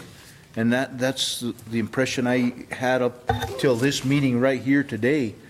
I don't know why I'm a little bit surprised. I thought, in the presentations that they made to us, that was the whole thing about it, is it's giving him an alternative to be housed. Of course, I know in the wintertime, a lot of these guys, I've gained this knowledge from the judge, from the town, is, a lot of them, if you don't send them some, that's more punishing than sentencing them in the wintertime, because they actually want to be sentenced so that they can have 3 squares meals a day and be in the warm and watch TV and whatever they do. But again, I was under the impression that the client or inmate or whatever title we want to give them was to pay for that. So I was just surprised. The advice I received from Bernalillo County was just stop paying them, paying HERDA. What Mr. Vigil says if you don't pay us, they will pay, because they'd rather be out at $14 a day than they would be in the jail, except for the wintertime. The problem is that there's still the balance question. I mean, because we don't want to exceed our limit and then end up paying to house them somewhere else. Right. So I'm hoping that, I'm trying to get a meeting, because this $20,000 is just going to kind of cover us till the end of the month, basically. We have a $13,000 bill for February, and we haven't billed yet for March, and we only have $1,300 in the kitty right now. Mm-hmm. So I'm assuming with the March bill, we're going to be way over the $20,000 already. So I think hopefully if we can get a meeting before the end of the month, we can get an agreement about how we can go forward, at least through the end of the budget cycle. And, my assumption, I guess, in that meeting that we had early on was that, the person that was sentenced or released would rather pay the $13 a day or $12 a day and be out and be productive than sitting in the jail not doing anything.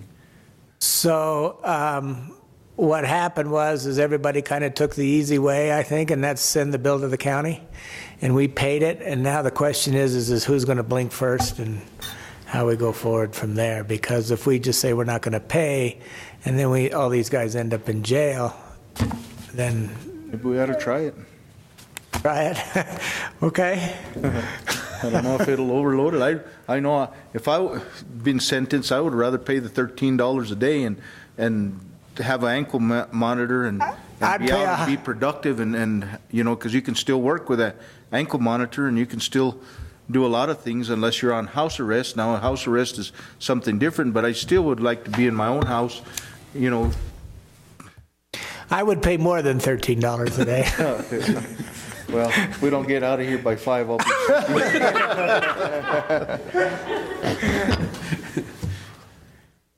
It's not going to happen. Okay. So, Madam Clerk, I think we already did? Mm-hmm. Okay, thank you very much, Leandro.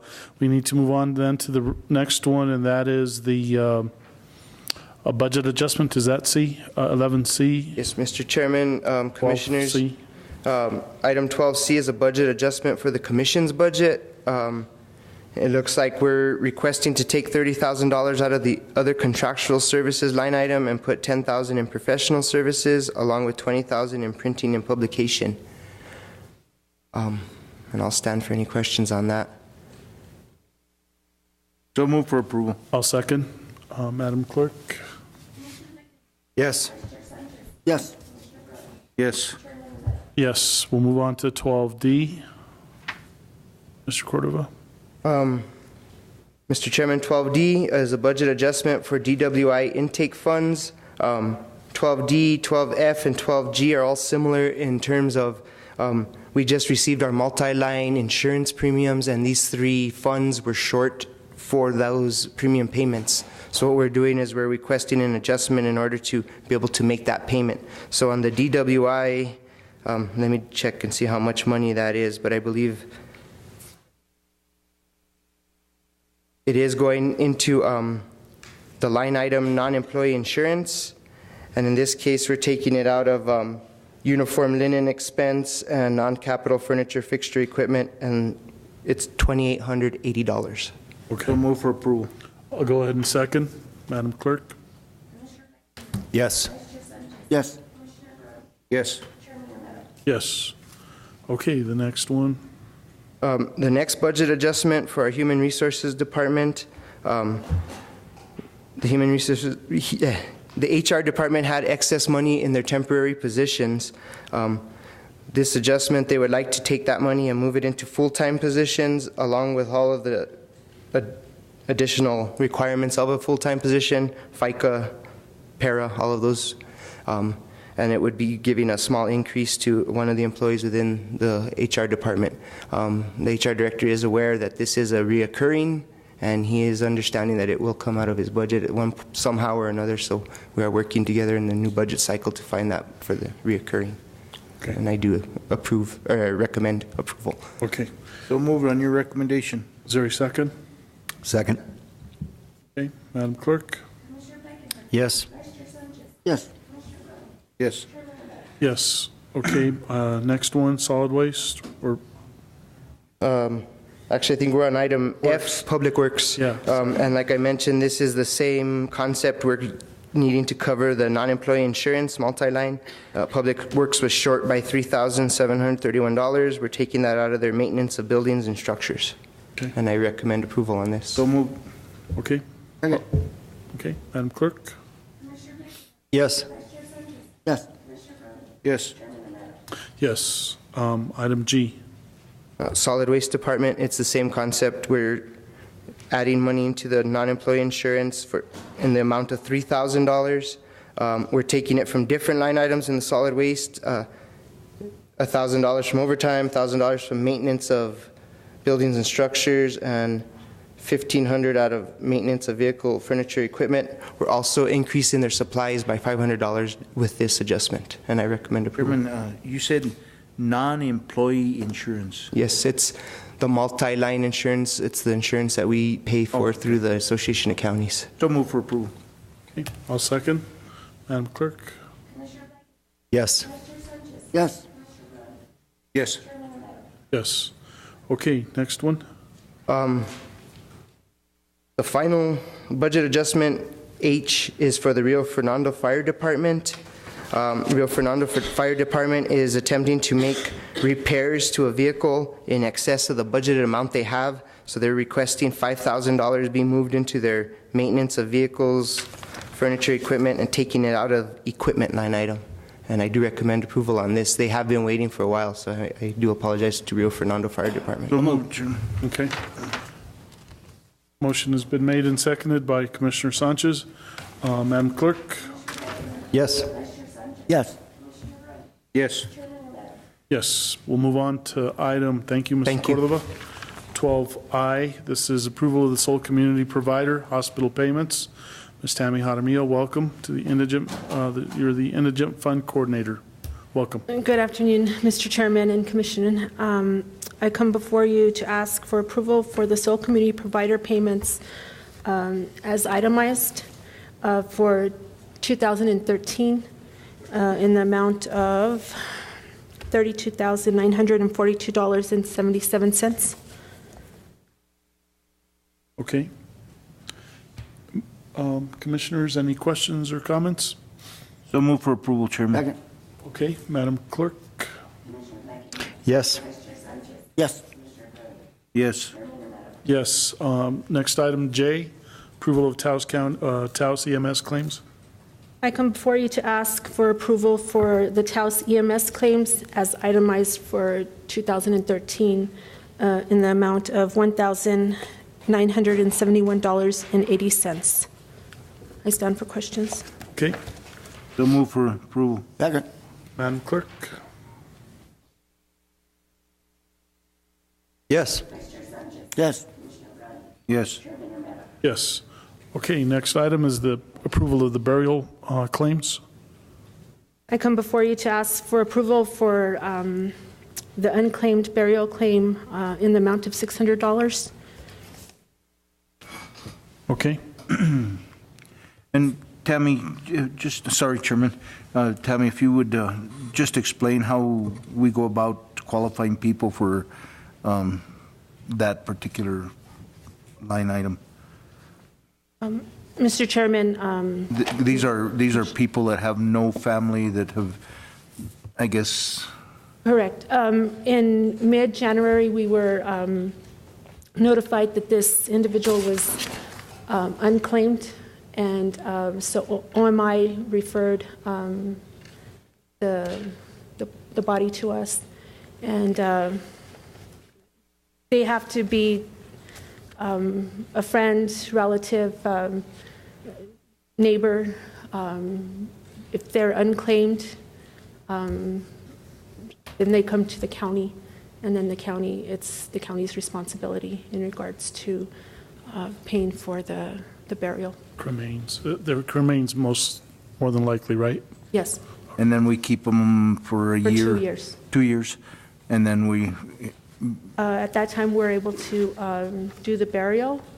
And then we have to, for 25 years, we have to keep record of where the unclaimed is buried. Okay. And in the event somebody comes forward, they're obligated to the county to pay for the $600 to... If, let's just say, in this case, 6 months or, a year and a half from now, a neighbor, relative comes to claim the body, they would reimburse the county. Or in the event nobody knew, but this person had an estate or something that... Correct. If it goes to probate, the county gets reimbursed the $600. Okay. Thank you. Thank you. So, do we have a motion already? No, sir. So move for approval. Second. Okay, Madam Clerk? Yes. Yes. Yes. Yes. Thank you very much, Ms. Jaramillo. Thank you, Tammy. We'll move on to item 13, County Manager's Report and Matters. Discussions, consideration, decisions regarding the following. We don't have anything else to discuss on the CDBG, correct? Mr. Chairman, Commissioners, no. I just, before Tammy leaves, I want to thank her for the hard work that she's been doing on there. We've been crossing some hurdles, unfortunately, when we cremate somebody and then a family member comes forward and says, well, how do we know that that individual is my loved one? Tammy has also instituted now a process of actually taking pictures of the deceased. That'll help us to help the family. We're also working on personal property for the individuals. Again, when they pass away, they're taken to OMI. They have watches, belts, different things of value. We're doing inventories of those, and then we're also, I think, working with the Sheriff's Department to try to do something in the evidence locker there in order to do that. So there's been a lot of progress that's been made with the whole process of burial claims, and I just want to commend her while she's still here for working forward on that. Mr. Chairman, Commissioners, under County Manager's Report, you're correct. Nothing else under CDBG. Item B is the Relay for Life. I've had the opportunity to meet with them this week. And I'm actually going to have them come out and talk with our department heads, so that my hope is that Taos County can get involved in that.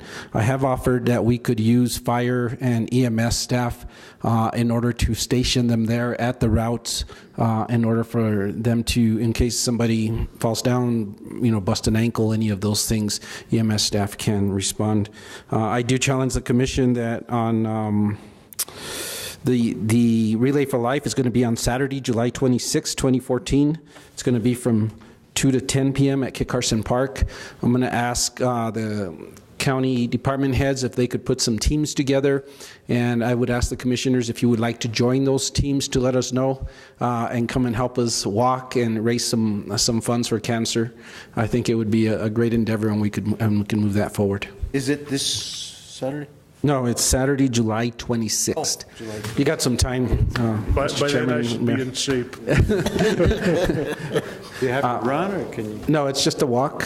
You can run, though, if you like. Mr. Malone said he'll run. About a bike. And bicycle, yeah, I got my mountain bike. So I just think it's a great event. It's a great way for us to meet with our constituents and to support our families that have cancer in our community. So. Mr. Archuleta, thank you very much for that So if we were to, information. I'm just going to put this out there, if we were to, have a town, county, thing, would I have to walk double the amount? Yes, and we would accept the challenge. Let me state that, and I'll call Mr. Bellis this afternoon and say that you actually have done that challenge, and that he has to come through, and we'll accept that challenge. How far is it?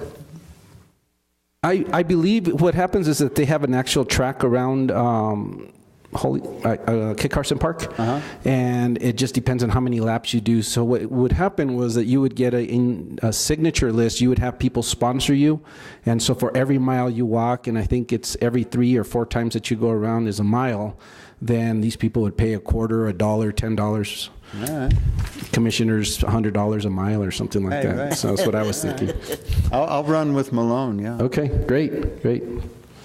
So I really, we'll put this on the calendar and make sure that all the commissioners are aware of it. But like I said, we're also going to be taking this to staff and asking each department, if possible, to put a little team together. It would be nice if they could, design some of their own T-shirts or have a little competition among staff. But as the mayor has just put out there, where it looks like it's going to be a county city thing, and I'd much rather fight in those arenas, Mr. Mayor, than on the 911 and other issues. So I think that'll be a great challenge. Thank you. We'll beat the town then, too. Yeah. Mr. Chairman, if I could ask the manager a question about CDBG. How confident are we that the road we've chosen will be approved? Last year, we went through the process and were not approved. Mr. Chairman, Commissioners, Commissioner Blankenhorn, I think first of all, by us choosing a road project, that's the step in the right direction. I think also by it also being so high on the low to moderate income, it's good. So the next thing that we're going to have to do a lot of work on and make sure is that it's an infrastructure that helps with the corridor. And so in looking at that, we're really going to have to expand on how this is going to help visitors who are coming to the National Monument, how it's also going to help the local neighborhood, how it's going to relieve some of the traffic in that area, or actually be a good corridor for that. So I'm very confident in this. We've been talking with DFA staff. Mr. Apodaca has done a lot of work already and a lot of the groundwork, and he is actually the one that brought it to us. It said, you know what, staff is already saying this application is going to be denied if it comes in front of us, because you have 2 different roads or 3 different roads in 2 different districts, and it's just too complicated for staff. They need to keep it somewhat simple. We should bring those numbers back to the commission. I know that there was a lot of discussion today as to what those numbers are, what the aprons are, how much that's all going to cost us. I think Mr. Chavez was under the impression that we were not going to go over the double penetration. If we're going to do this project from start to finish, the 1.98 miles or whatever that is, that we should do the full process in that, so that we have no break in the road, so we're not hitting double penetration and then onto a paved. But you and Mr. Apodaca feel good about the location and the traffic and being able to accumulate sufficient points? Yes.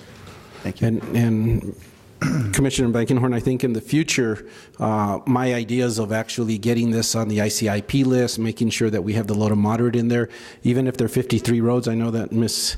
Padilla wasn't too happy about that. There's some of this that we can actually just do on the computer system. We can go in and look at some of the stats that have been put in there, and that'll give us a good basis. I had asked Mr. Trujillo to do it for us the night before. As you saw, he was able to present that to what those are.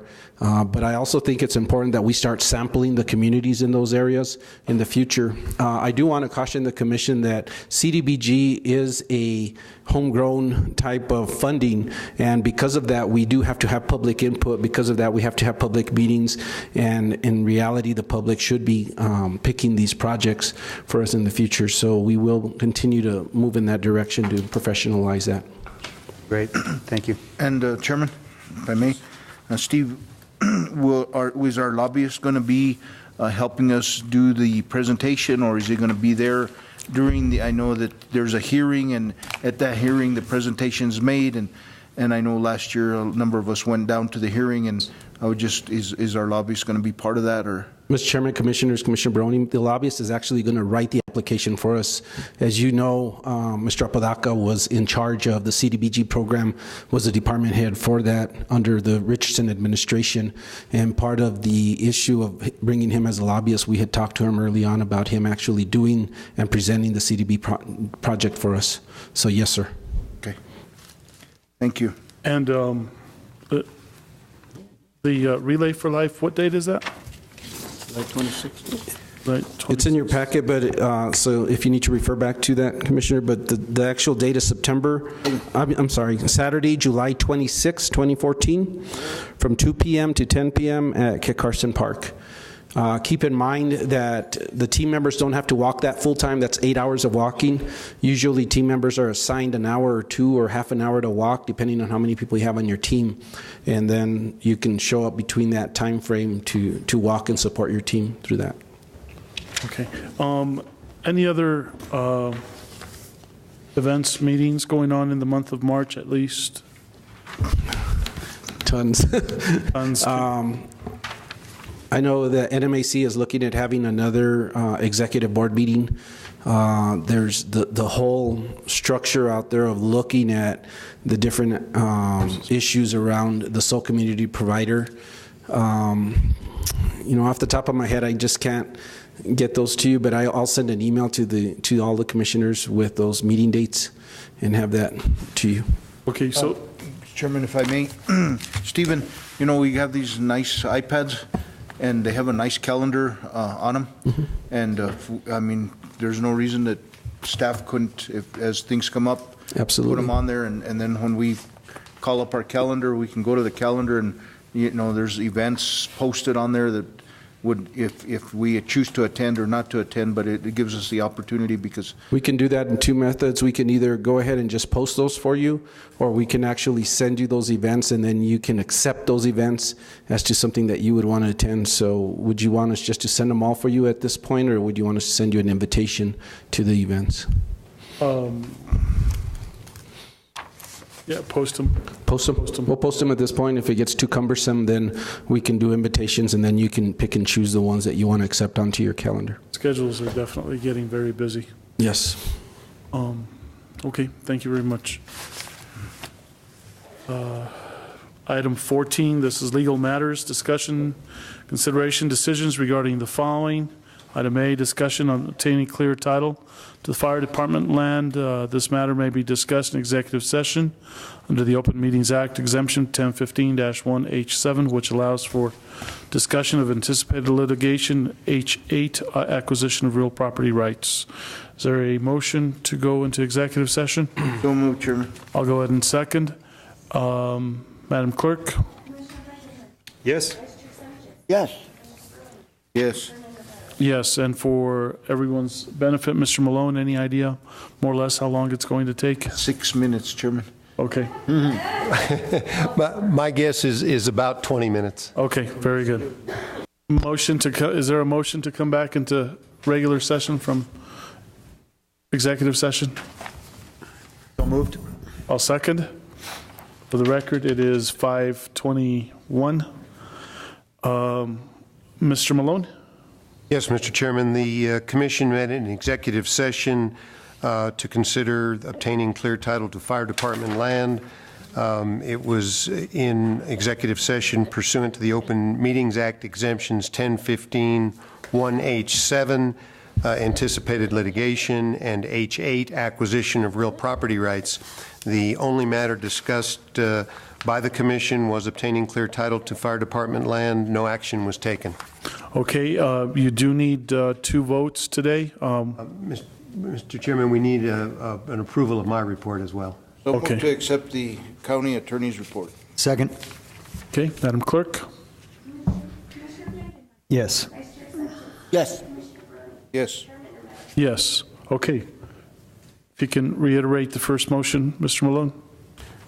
Mr. Chairman, we are asking that the county commission approve the legal department going forward with a quiet title lawsuit in connection with the land under which the existing Hondo Seco Fire building sits. Okay. I'll move, Mr. Chairman. Commissioners. So second. Okay. Any other discussion? Madam Clerk? Yes. Yes. Yes. Yes. Okay. The second motion?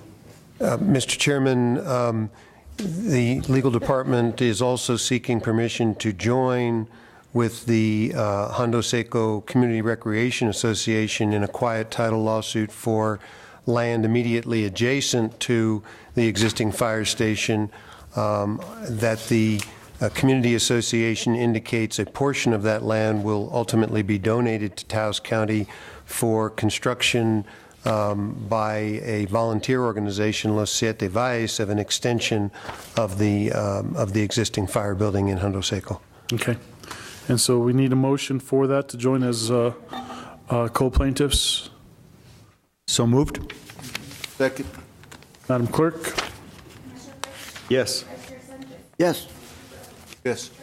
Yes. Okay. There was one more item. As you all know, there was a board of the Taos County Housing Authority Board of Directors meeting that had been scheduled. Mr. Chairman, for today. We would need to adjourn the regular meeting, and then we would need to. Okay.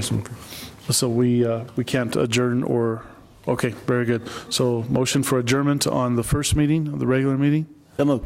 So move. Second. Okay. Madam Clerk. Yes. Yes. Yes. Yes, okay. So as you all know, we also had a Housing Authority Board of Directors meeting scheduled today at 10. There is an agenda before you. I believe, Mr. Archuleta, you have some recommendations on how to deal with this meeting? Mr. Chairman and Commissioners, we're asking to table this meeting at this time. We'll be bringing this back in front of the Commission at a later date, or the Housing Board Authority. You don't have a specific date yet? Not at this point. As the Commission well knows, Mr. Bellis has transitioned over to the town of Taos. There's going to be a little bit of a transition time so we can come up to speed on all of the items that are listed on this agenda. And as soon as we have those, we will be bringing those back in front of the Board of Directors. Okay, and Mr. Malone, we don't have to have a date scheduled? We don't. It just has, that would require renoticing it, but that's the only additional requirement. So okay. A motion to open the meeting of the Public Housing Board and then immediately to close it would be appropriate. Okay, is there a motion to open? So moved. I'll second. Madam Clerk?